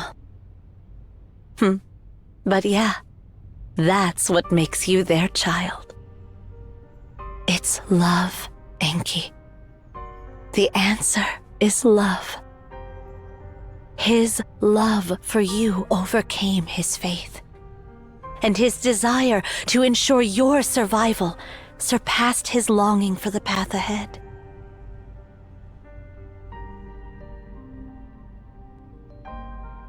I don't get what you're saying. Are you talking about the brain's release of phenylethylamine, oxytocin, or dopamine?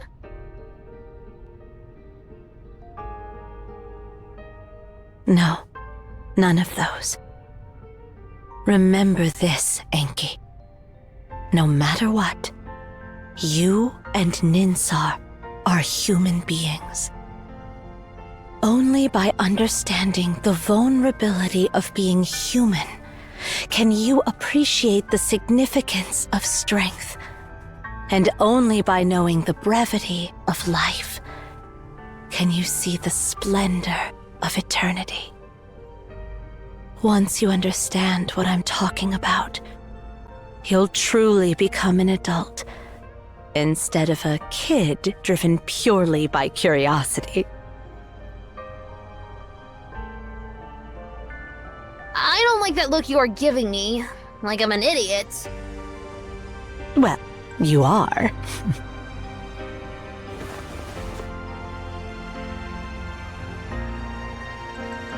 You know what? You've been calling others idiots this whole time, but you've never realized your own foolishness. Who's the real silly one here? Hey! I'm not silly. All right, you're not.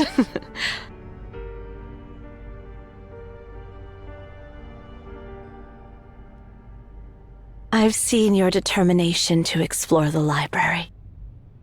Now, all I can give you is my blessing for the adventure that lies ahead. And Hidwana! So, go, Enki. Good luck to you.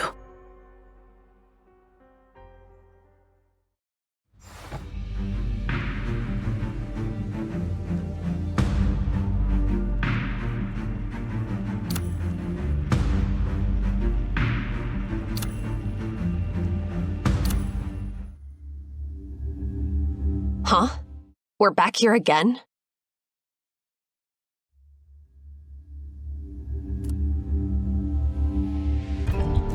Time flows strangely here. Did our meeting here really happen in the order I remember?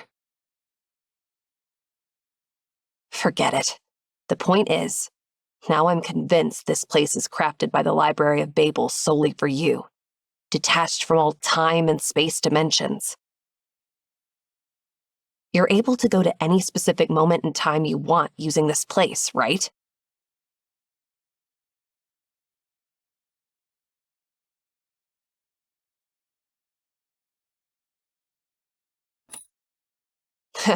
You've been watching us all along, but when will you realize your own terrifying self?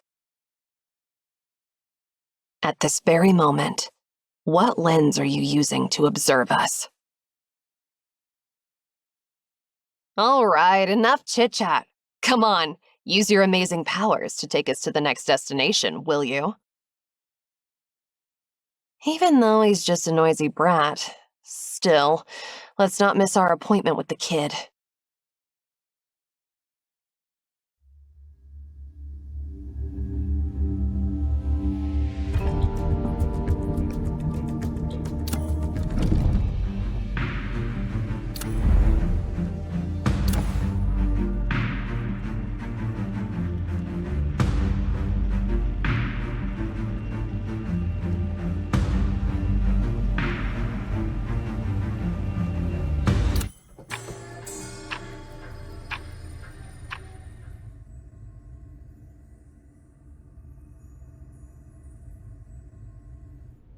am his mentor, the 372nd director of MAN, and the greatest genius this tower has ever known, beyond the reach of all.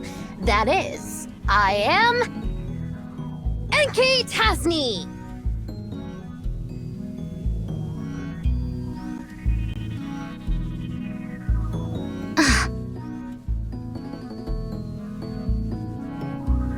Oh, I forgot to mention.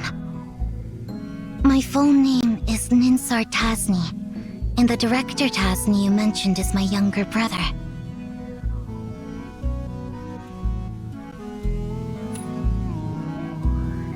Because you didn't ask?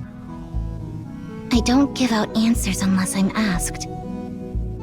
Huh? What's up with all the silence? Why did everyone suddenly get so quiet?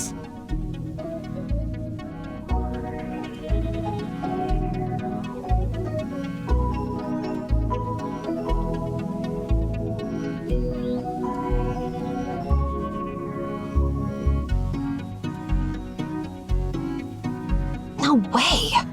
That old man's mentor is a brat. He's a brat.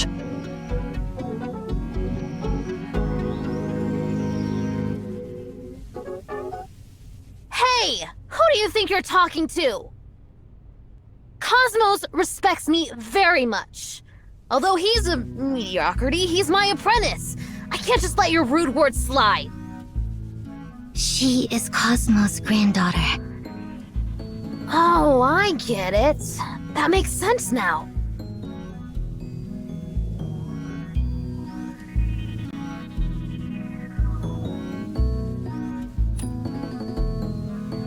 It's pretty much like when I'm always calling Enhujwana an idiot. She's trying to show affection to me, right?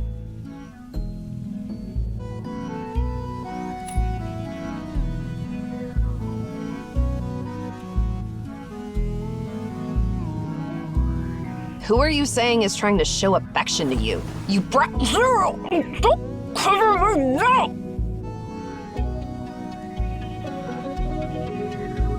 Sorry about her misbehavior. Looks like you're really getting along well. Just like us, right, Ninsar?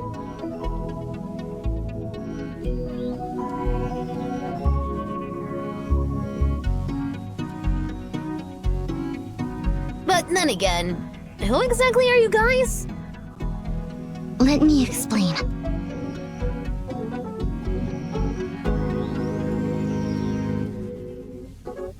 I see. So you've come from 80 years in the future.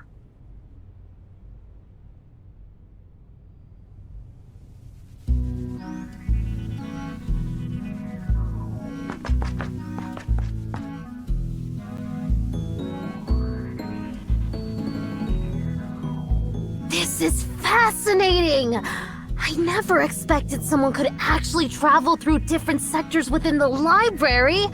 I've gained new insights about this place. Can I touch you?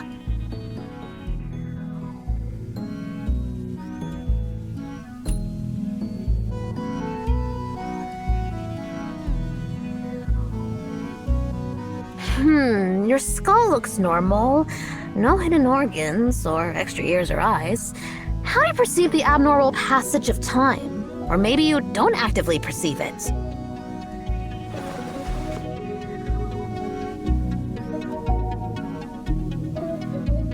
Seven cervical vertebrae, 12 thoracic vertebrae, and 24 ribs.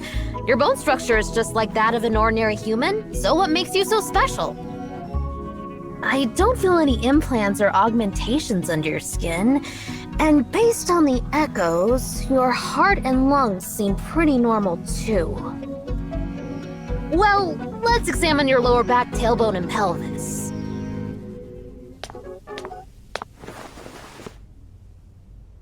Master Enki, please be gentle with our seer.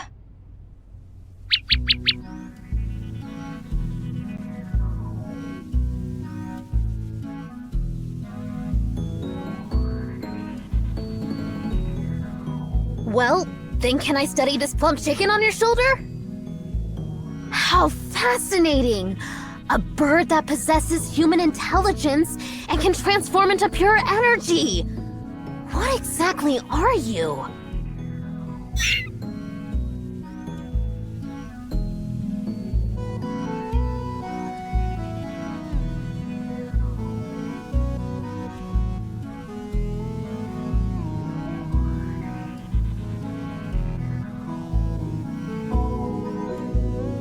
Can you show me your ability?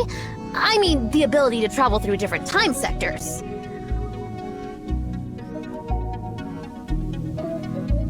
Oh, forget it. Never mind. It feels like cheating if you can just go wherever you want. It's dull.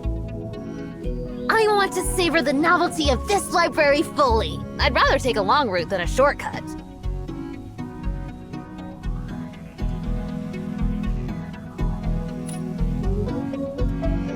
What are you talking about? Are you thinking I'm a fake or something?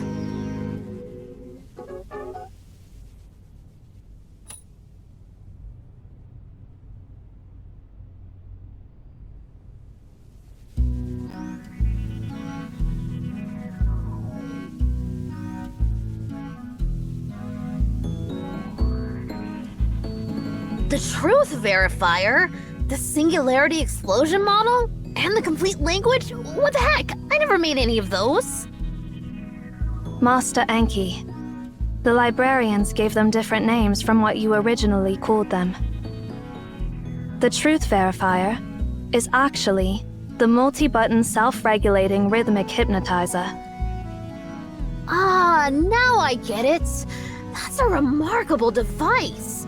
You throw a proposition at it, and it just keeps clattering away all night. Perfect for curing insomnia.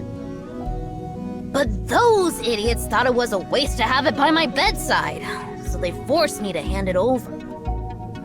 But before I did, I gave it one final task. There are no propositions in the world that this machine can't prove. If they want to hear it clatter, they can listen to it all they want. So how's it going after 80 years? Is it still clattering away? As you expected, the truth verifier still operates to this day, ceaselessly outputting the proof process. We simply cannot repurpose it. I see. So, what about the singularity explosion model you mentioned? That is actually your personal cookbook called Singularity Popcorn. Oh, right! But I thought it was a complete failure. I was trying to calculate the exact space-time coordinates where the shockwave of a singularity explosion would decay just enough to turn corn kernels into popcorn. But the next singularity cycle would take too long for the recipe to come to fruition in my lifetime. So, I chucked that cookbook into the shredder. Wait, did they retrieve it? Exactly. The librarians retrieved that invaluable book from the shredder. Seriously, I just don't understand what those idiots are thinking. What about this complete language? Which one of my genius creations did they misunderstand this time?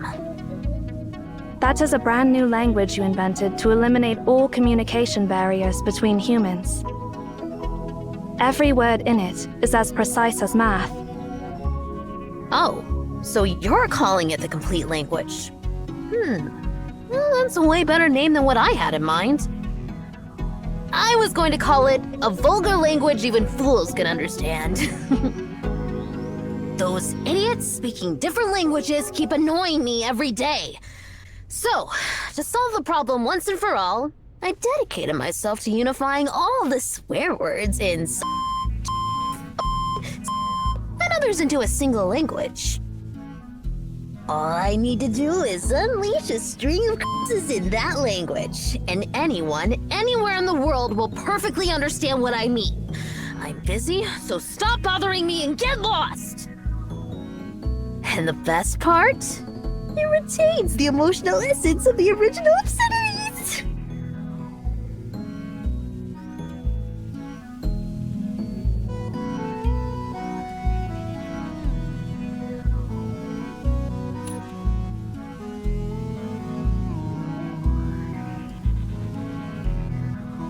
Enki.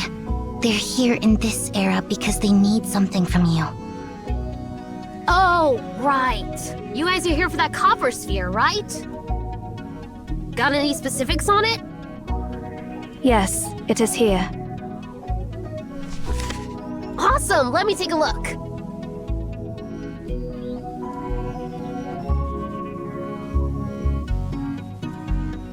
Nope, never seen it before. I have no idea what it is. I knew we shouldn't expect much from this cocky runt. Oh, I see. So you not only admire your grandpa, but also have respect for me. Looks like your grandpa taught you well. Admire? Respect? Taught me well? Who are you talking about, you little... Please just ignore her, Master Enki. It's all right. Do you recognize this, Ninsar? You are the source of life. You fell from the heavens to the Memphis River. Your descent was meant for us and stirred ripples throughout the valley. At dawn, you rise in the sky. You exalt the day. You give nourishment to humanity, just as you give them life. Spare us your mumbo-jumbo prayers. I'm translating the text on this sphere.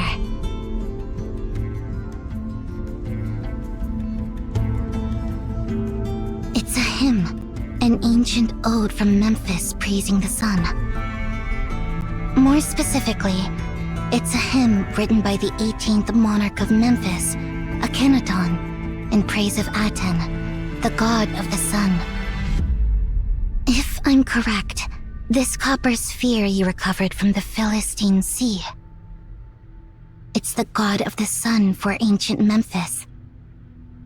Yeah. Now that you mention it, I start to understand why it looks a bit like the star simulator I made earlier. I see. So basically, this stuff is a magnetically confined fusion reactor.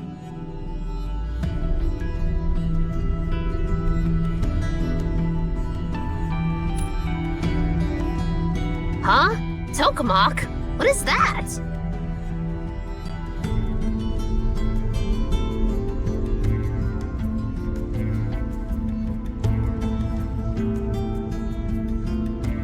Just as we suspected, Eri. I had a feeling it might be something like that, but I didn't think it would be an actual nuclear explosion. No wonder it obliterates everything.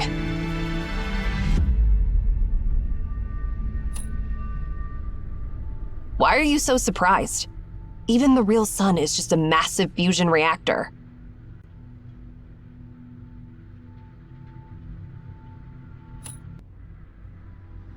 Because of the beacons. The beacons, of course! They're all anomalies created by beacons. And there's more than one beacon in this world. I wouldn't be surprised if one of them happened to fall in ancient Memphis.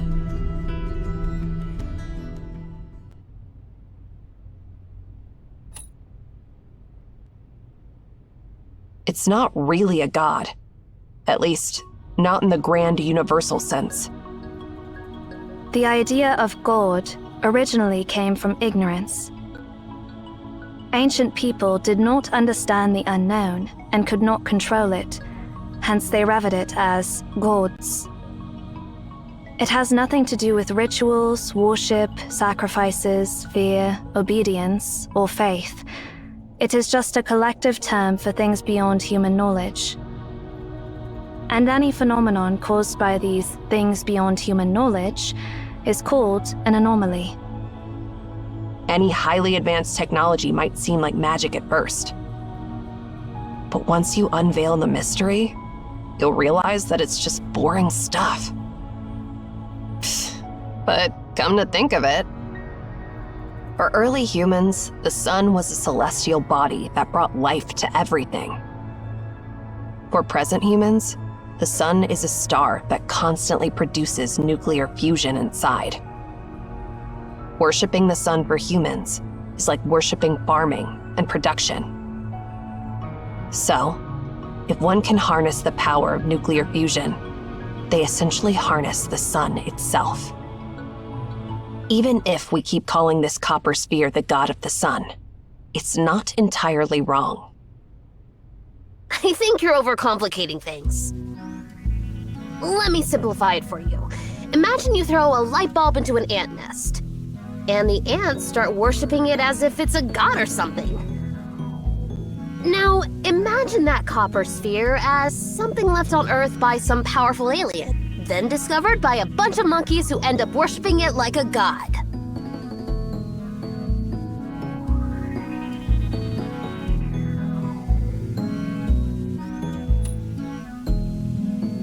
Well, that's one way to look at it.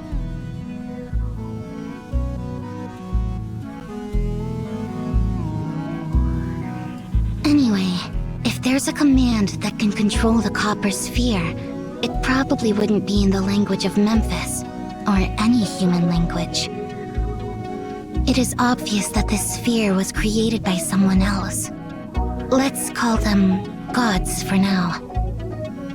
Naturally, those creators used the language of the gods, or a language completely alien to human understanding, to command their creations. Interesting. Now that's interesting. A vulgar language even fools can understand. I mean, the complete language. I didn't complete it when I ventured down the path of no return. Now, if there's a language that commands gods, then I should definitely include it in the complete language. Even gods should be able to understand the complete language. While I continue my journey, I'll help you study the sphere and this so-called language of gods to figure out the command you're looking for. How long do you think it will take, Master Enki? 3 years should be enough. Since you can travel through time, meet me in this sector 3 years from now.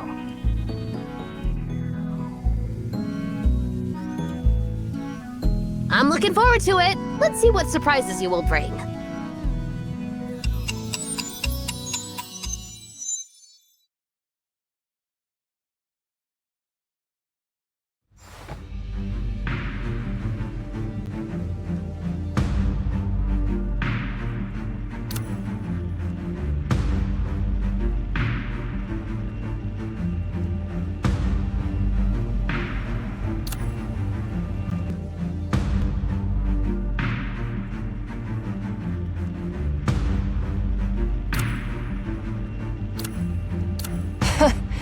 Not even Cosmos would dare to boss me around like you do.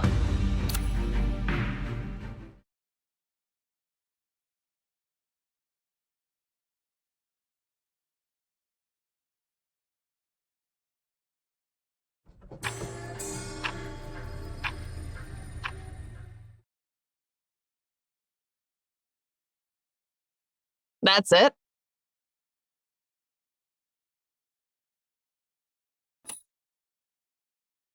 Feels like nothing really happened at all.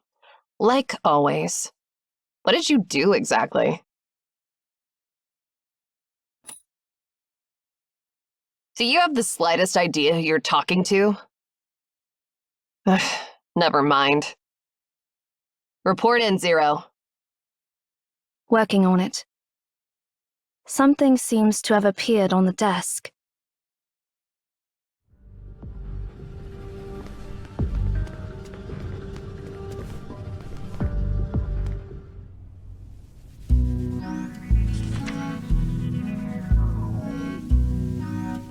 Hey, fools! If you're actually reading this note, congrats! You've made it to the world 3 years later. Praise me, Master Enki, the great god of wisdom! I've sifted through all the documents I could find and translated everything about this copper ball into modern language. P.S. I was thinking of writing the conclusion of a vulgar language even fools can understand crossed out in the complete language, but Ninsar said you probably won't get it, so I gave up on the idea. Seems like the complete language is still too advanced for humans. Well, the stupidity of idiots never ceases to amaze me. I've stored most of the documents in the library, planning to show it off to you. But then I realize it's not worth showing off at all. Displaying knowledge that even morons can comprehend is just plain boring. And who knows if you'll even find that sector after 3 years, so I just tossed it somewhere along the way. Anyway, there are 5 documents in total. If you guys don't have anything better to do, look out for them. Let's get back on track. I'm holed up in the conference room because of some emergencies. I've hidden the access to the conference room in the Hall of Keys. Grab that first and then come find me. I left some markings on the path to the Hall of Keys, so keep your eyes peeled for them. What kind of markings, you ask? Well, the kind only a genius like me can create. Don't bother looking for me if you can't even recognize them. After all, communicating with a dimwit would just bring me down to their level.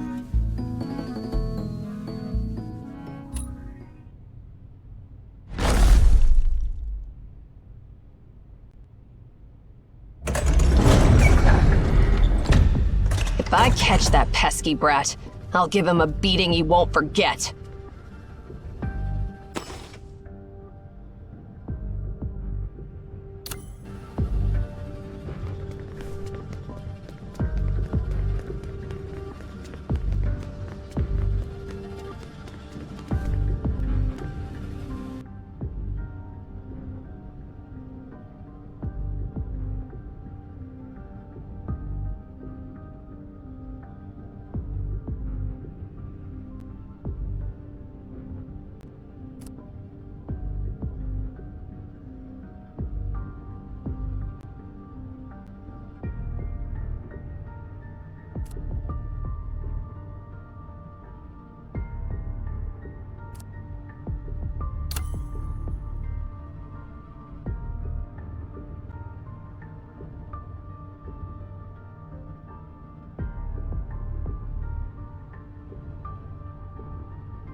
I see.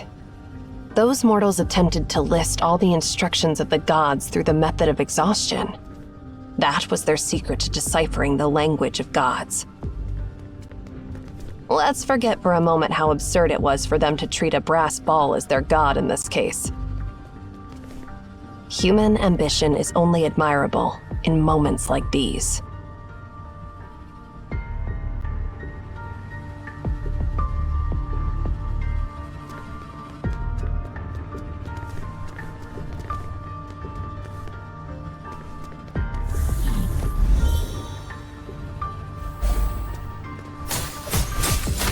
Why is this area in shambles? Is it abandoned?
That must be the marking Master Enki left behind. Let's follow it.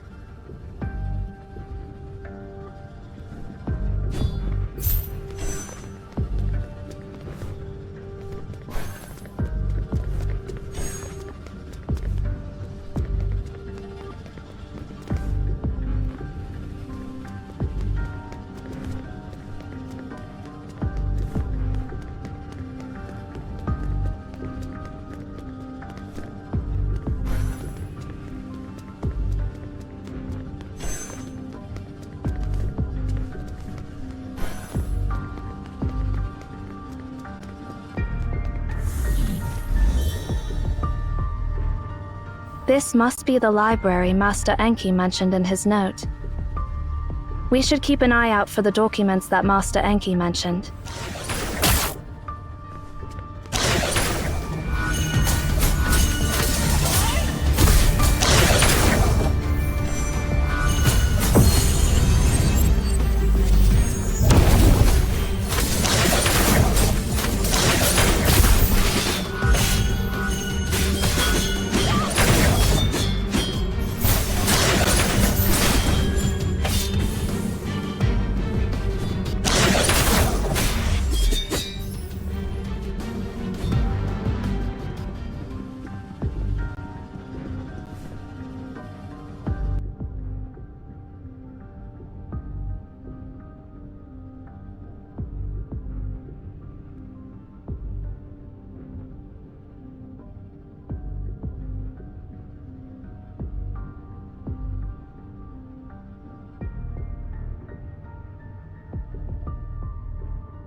It seems most of those who knew the secrets of Akhenaten were killed by the Pharaoh. No wonder nothing related to Aten has survived to this day. Once people obtain great power, it's common for them to seek monopolization.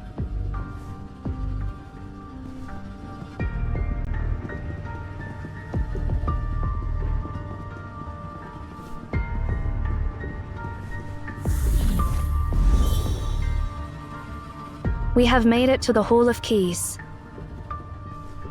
The access mentioned by Master Enki must be here.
All things have names. Names wield power, shaping their existence and binding their essence. What do you think?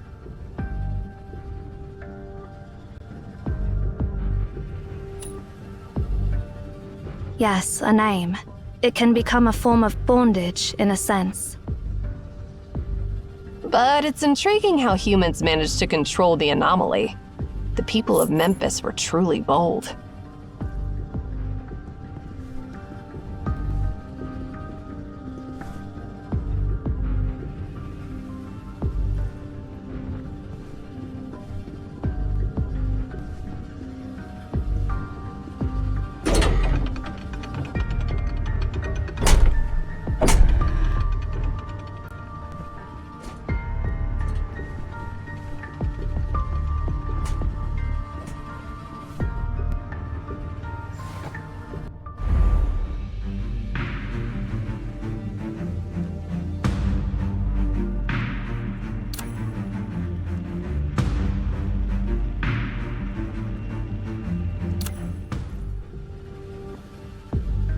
Speaking of that, why isn't that annoying brat waiting for us where we agreed? Is he trying to hide from something?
This must be the end of Akhenaten. The truth behind Akhenaten's downfall. What? Why such a grave look on your face? Get used to it. Such is the underlying current of history. The truth of our world. It's too late to feel scared or find it absurd. What you're about to encounter, it's all part of these absurdities.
It seems there are only two fundamental units in the so-called language of gods.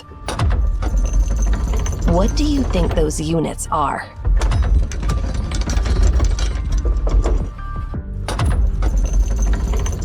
I think I figured out the answer. Me too. But let's keep the suspense for a last-minute revelation.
The conference hall is just below.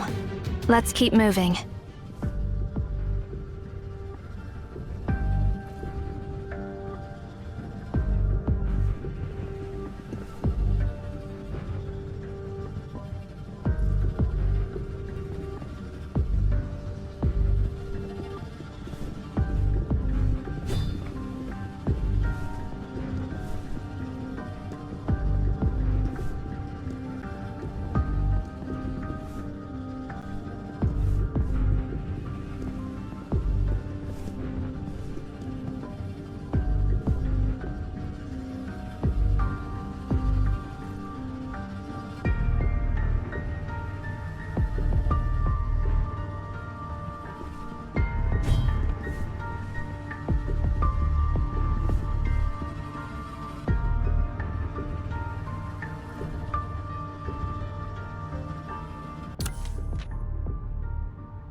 Finally, we're almost at the conference room. Let's hope that runt has found the words to stop a 10 from blowing itself up, or I'll... Ugh.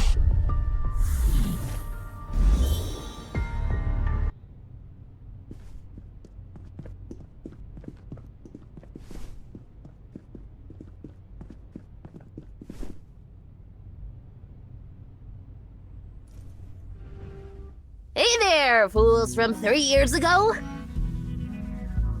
Since you've made it here, you must have found the instructions I left behind, right?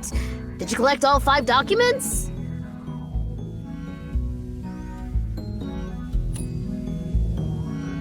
Not bad. Even fools can gain wisdom through learning. Well, in any case, I gathered a lot of documents from the Memphian era and studied the light bulb thrown into the ant's nest.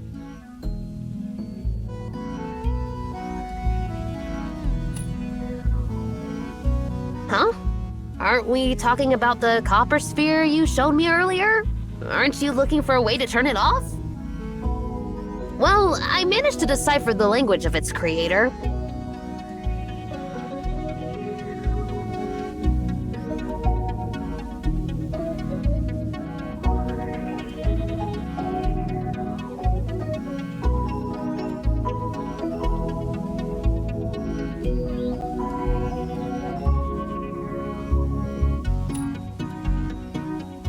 You can be quite flexible sometimes. You're starting to impress me.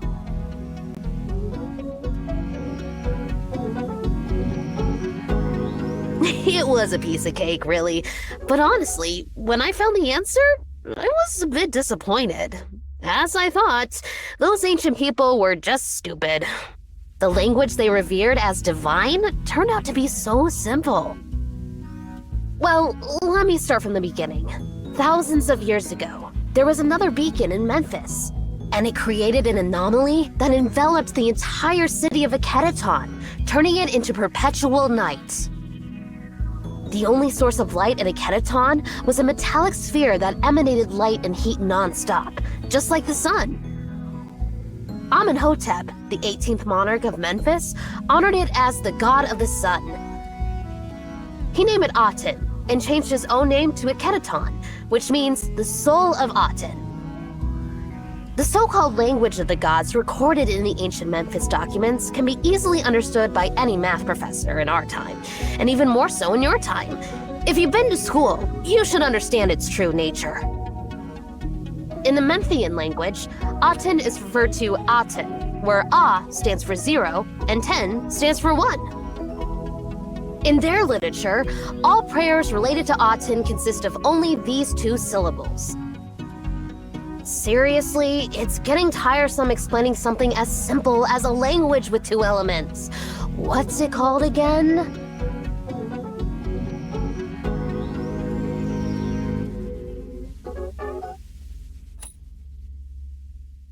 Precisely.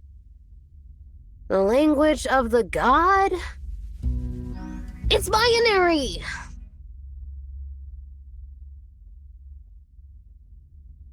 It's funny how millions of people worship the god of the sun, trying to please it with their prayers. But in reality, the god was waiting for them to give it commands. It responded not because it was happy, but because they happened to stumble upon the correct code. I've delved into your era over the past 3 years, of course, mostly with information provided by Ninsar. It makes me laugh whenever I think about Akhenaten's capital city. It must have been like a keyboard, with each prayer being a key. Countless people spent decades typing away, finally stumbling upon a few valid commands, which they carefully transcribed and preserved as oracles. They could have commanded the sun to rise, yet they knelt to pray to it. Is there anything more stupid than that? And to think that the prayers from thousands of years ago eventually became the cornerstone of human civilization! That's the greatest joke ever! Tragically, Pharaoh Akhenaten accidentally stumbled upon the last command, which turned out to be the self-destruction command for that copper sphere. So, yeah. Akhenaten got completely wiped out by the god's anger. That's the whole story of Akhenaten and Aten. I thought it'd take me 3 years to uncover the secrets of this language of the gods. Turns out, it only took me 3 days. No, at most 3 hours.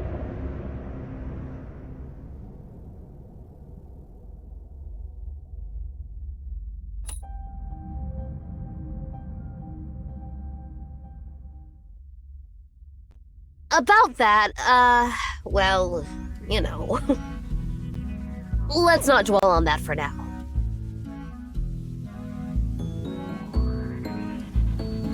Don't try to change the subject, you little brat!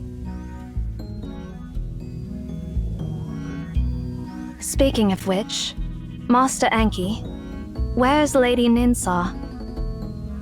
Oh, right! Since I've given you so much information, it's time for a little favor in return.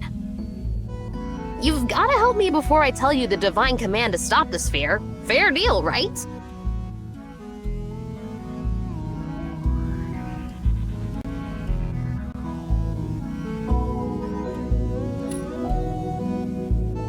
That's the attitude. Actually, not long after we parted ways with you, I had an argument with Ninsar, and that's why I'm hiding out here. She's probably furious with me right now. What did you do? Well, I didn't really do anything. Here's the deal. Ninsar has a grumpy cat. So, I made a cat's cradle to keep it from bothering Ninsar ever again. Once you place the cat inside, it won't need to eat, drink, or defecate. And it won't shed hair. It'll just sleep peacefully all the time.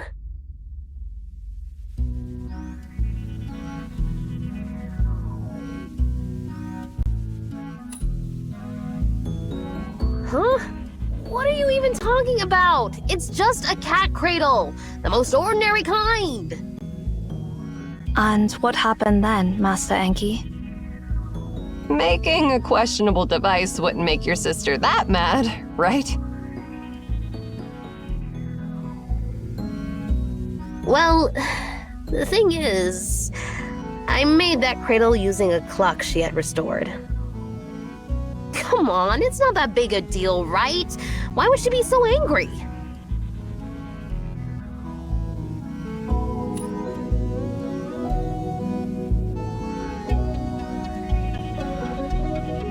Master Enki, with all due respect, you really brought this upon yourself.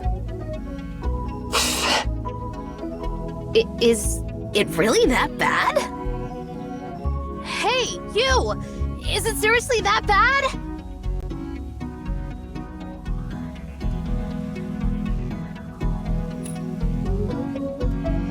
Ugh.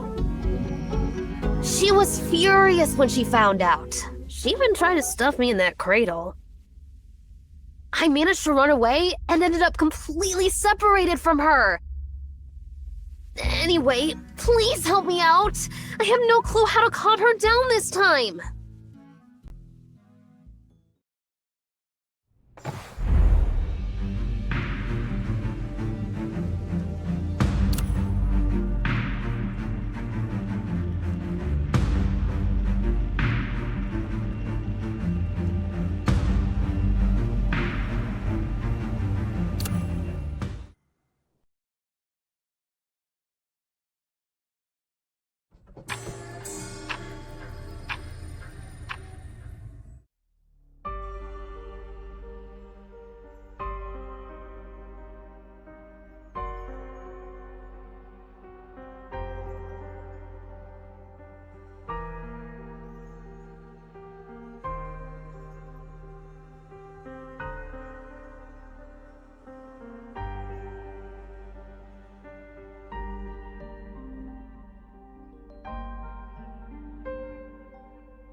Do you know the answer to the Librarian in Sar? I believe I've answered that question many times. I keep asking this because not even you know the answer. You're being mean.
I want to know why our father embarked on the path of no return.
I guess I'll have to pick up my pace. Pick up your pace for what?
You're the successors from the future.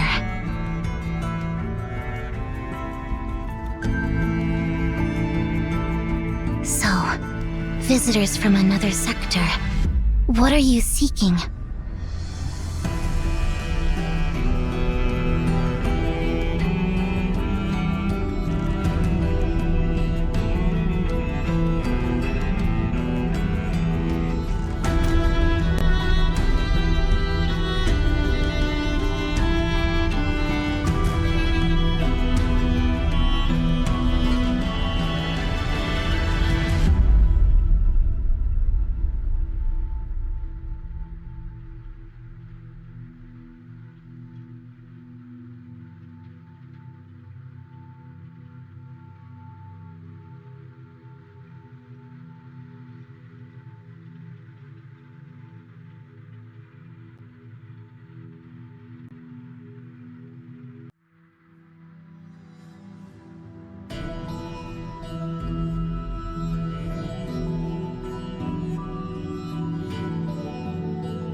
Not even Cosmos would dare to boss me around like you do.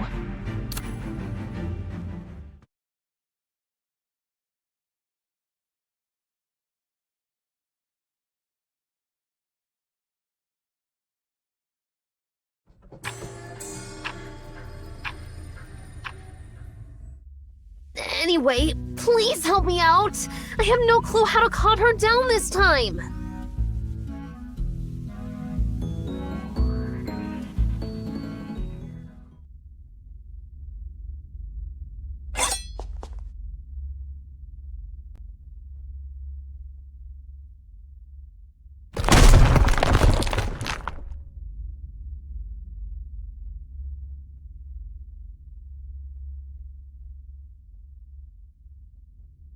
Whoa! Why is it coming again? Ari, I've got this! Hey,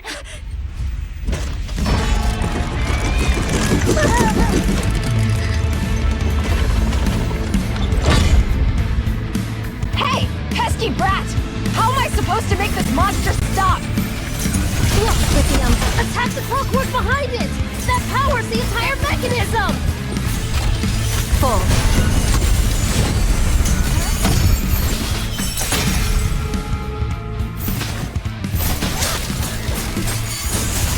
Wait! We can make good use of this large gear!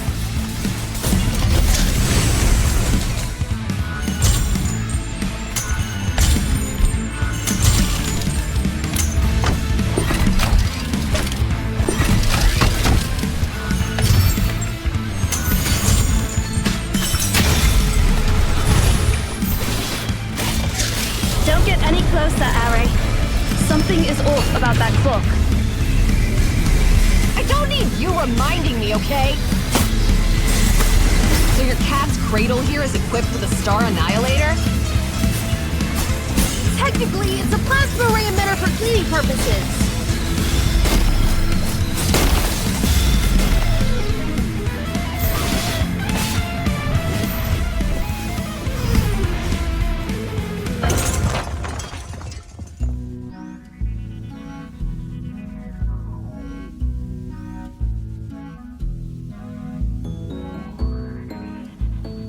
How ridiculous! Who in their right mind would add so many weapons to this so-called cat's cradle?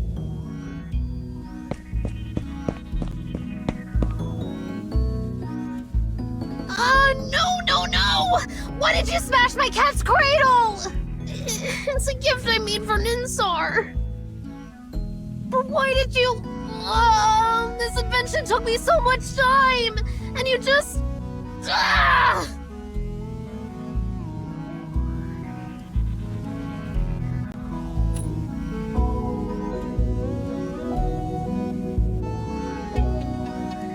Huh? Oh, that's a great name!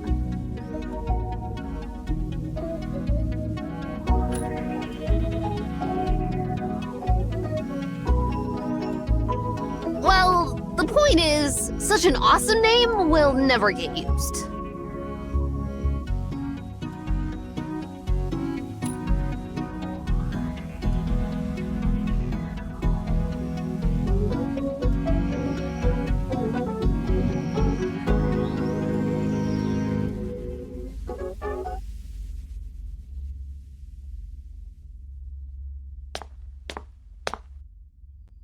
I'm sorry for tampering with your clock. I'm really sorry. Just don't be mad at me, sis.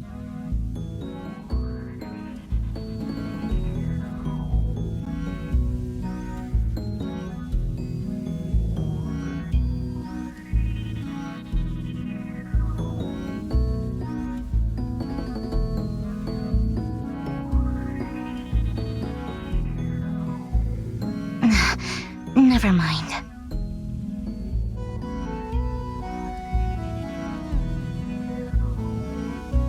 How about I make another one for you?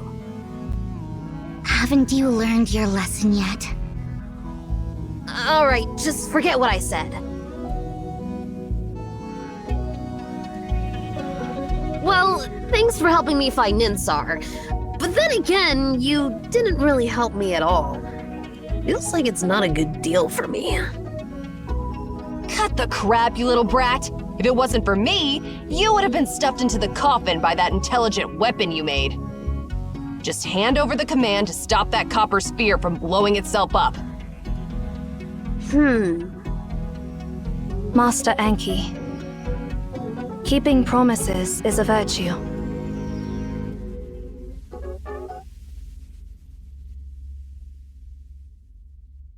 I see. It seems my silly brother bragged to you about something he hasn't actually figured out. It's true that he figured out the grammar of the language of the gods without too much effort. But knowing the grammar and knowing the specific words are two different things. For the past 3 years, Enki has been trying relentlessly to decipher the command to stop Aten from self-destructing. Unfortunately, there are very few examples left in the ancient Memphis text, and he didn't have enough material for semantic and logical analysis. That's why the progress has been slow. Oh, yeah, that's what happened. There should be a complete list of Aten's commands in this library. No, I mean, there has to be. But heck, how am I supposed to find that list in this mountain of books? Finding a particular leaf in a forest might be easier. Or maybe just give me more samples of Aten's commands. If you want me to find the answer, you should at least tell me the full riddle, right? But what's left from the era of Memphis is either mutilated or too vague. In short, I don't know how to stop Aten from blowing itself up.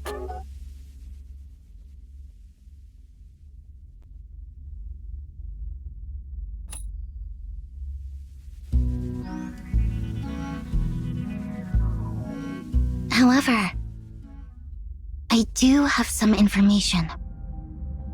Besides destroying Akhenaten, the copper sphere has shown up twice in history. One of them was 2,000 years ago. 2,000 years ago. Back then, Obed was under the rule of the 5th emperor of the Arsacid Empire. Exactly. Actually, Aten was taken by Emeon at that time, before it got lost for some unknown reason. 2,000 years ago, that was the last time Aten shone in history. Perhaps you should go back and ask the people of that era. Maybe they can give you more valuable information.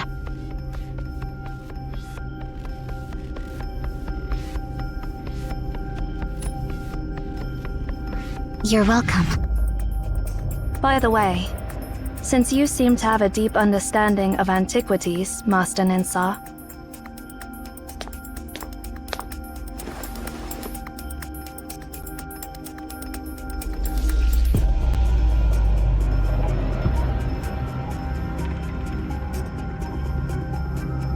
do you know anything about this?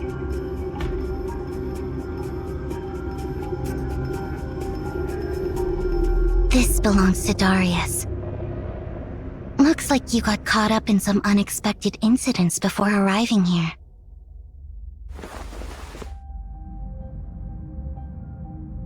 Oh, wait! Wait!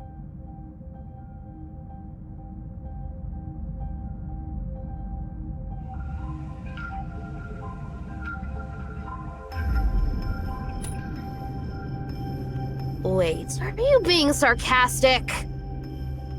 Ugh, forget it!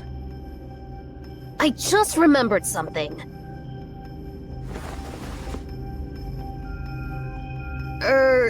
Eri, well, Cosmo's granddaughter.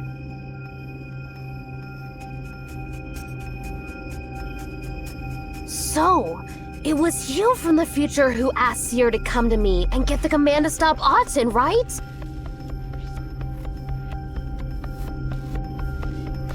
Indeed. If what Seer said is true. Oops. Now this is bad. Really bad.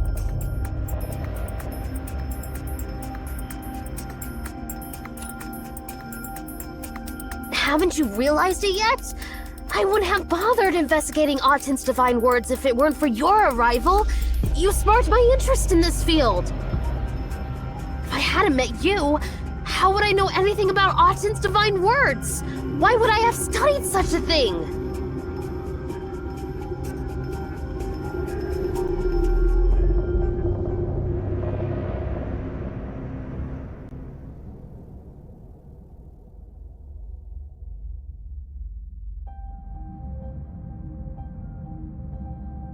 Be careful. The prophecy may actualize itself. Well, that's all the help we can provide. Farewell, my unexpected friends. May we meet again in the future.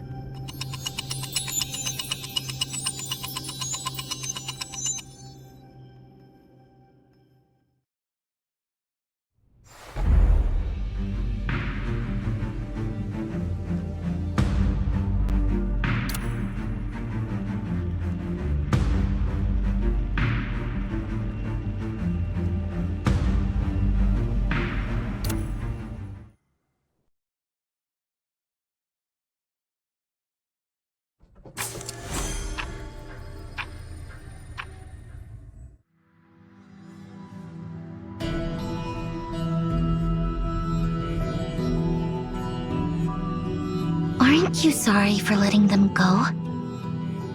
What are you talking about? Why would I be sorry?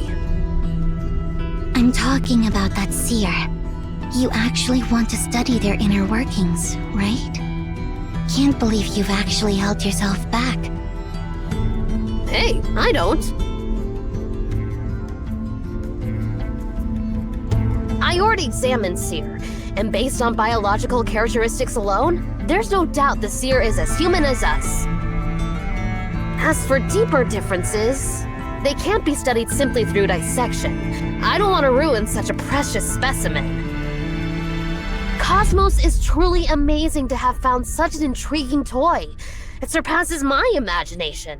I'll shower him with praise next time I see him. Yeah, I've been telling you for a while that your seemingly mediocre apprentice is anything but ordinary.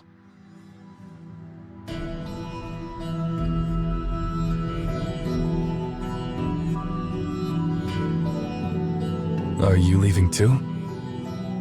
You are Enki's apprentice. How interesting. I can't see your answer. Perhaps you'll reach greater heights than Enki in the future. I'm flattered. Master Enki is a true genius, while I'm just an ordinary person who is lucky to have made it this far. Not many admit their mediocrity. I don't think mediocrity is a derogatory term. A genius is like a lone bird, rejecting everything and having no place to rest. While mediocrity is like a tortoise, knowing its limits and moving towards a single goal. Eventually, the tortoise reaches greater heights. A mediocrity with sharp words. What a shame that Enki hasn't seen your true nature. You've hidden your brilliance well.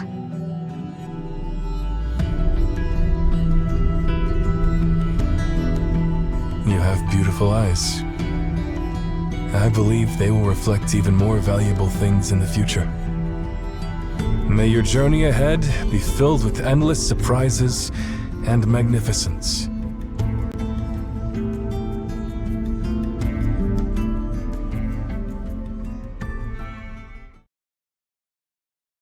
But then again, do you think they'll eventually fall into a tragic loop just like Oedipus? Yes, they will.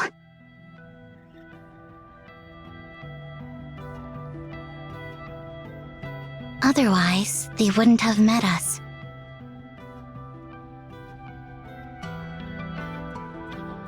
That's true. All we can do is wish them good luck. Well, That's not something we should be worried about. Yeah, you're right. But you know, it's not just Cosmos who's interesting. There's also that girl. The girl who has found the Tome of Ages? What path will she choose? I'm curious, Enki. Did you see the answer? Yeah, I did. But I don't know the process, as always. I don't know why, but this time, I have a feeling that maybe the process is more important than the answer itself. It's just they haven't realized it yet. Should we warn them? No, only the unknown brings anticipation. I don't want to spoil the fun. Mischievous, aren't you? Whatever you say.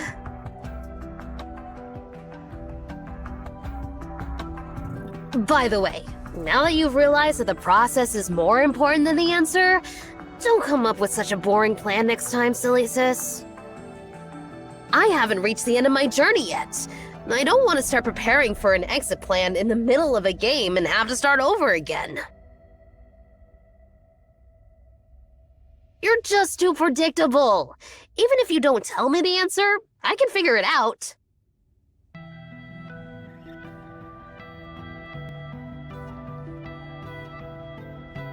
Remember, I've watched you both grow up. I can tell when something's up, even if you're trying to hide it. Enki, there's nothing waiting for us at the end of this journey. We won't reach the end, find any answers, or be able to turn back.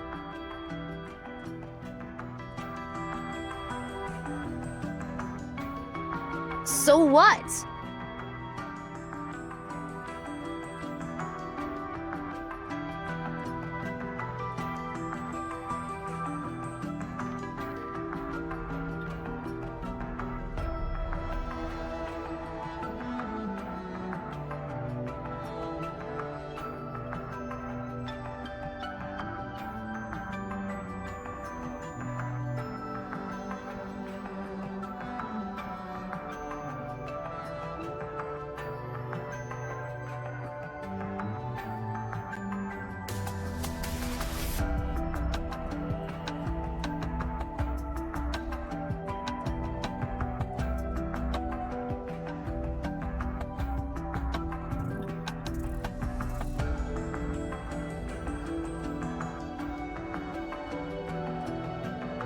Don't go. No matter how hard we struggle, we are bound by our limited lifespan. As long as we are limited by our mortal bodies, we'll never reach the end. Don't go. Don't go. Don't go. Don't go. Don't go. Don't leave me behind.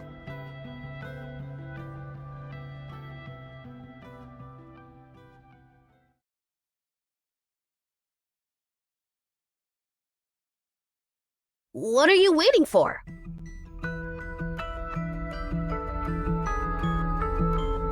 Let's go!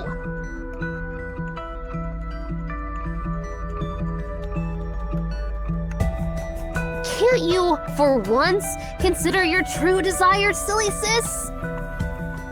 Out of everyone here, you're the one who wants to see the end the most, right?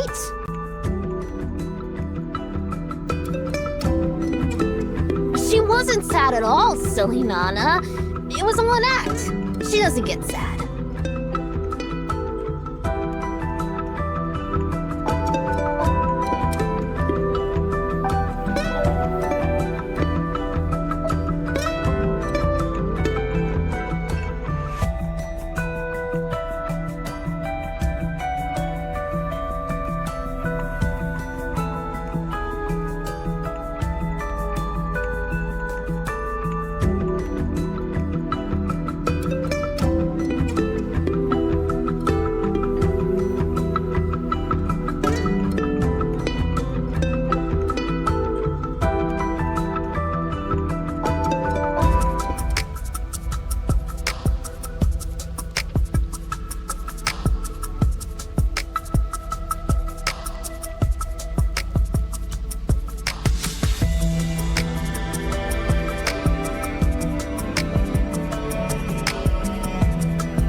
ask.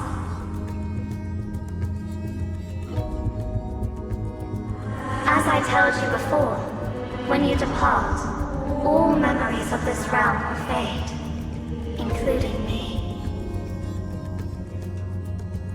That girl is quite perceptive, so this time, I've blocked her presence. Don't divulge too much to her, and don't place too much trust in her at this moment. Even if everything is predetermined, I don't want any harm to befall you. Come, your journey awaits, filled with challenges and perils. Fear not, I'll forever protect you. I know where you're headed. It's the origin of all casual ties. I've adjusted your coordinates. Now you're free to embark whenever you choose.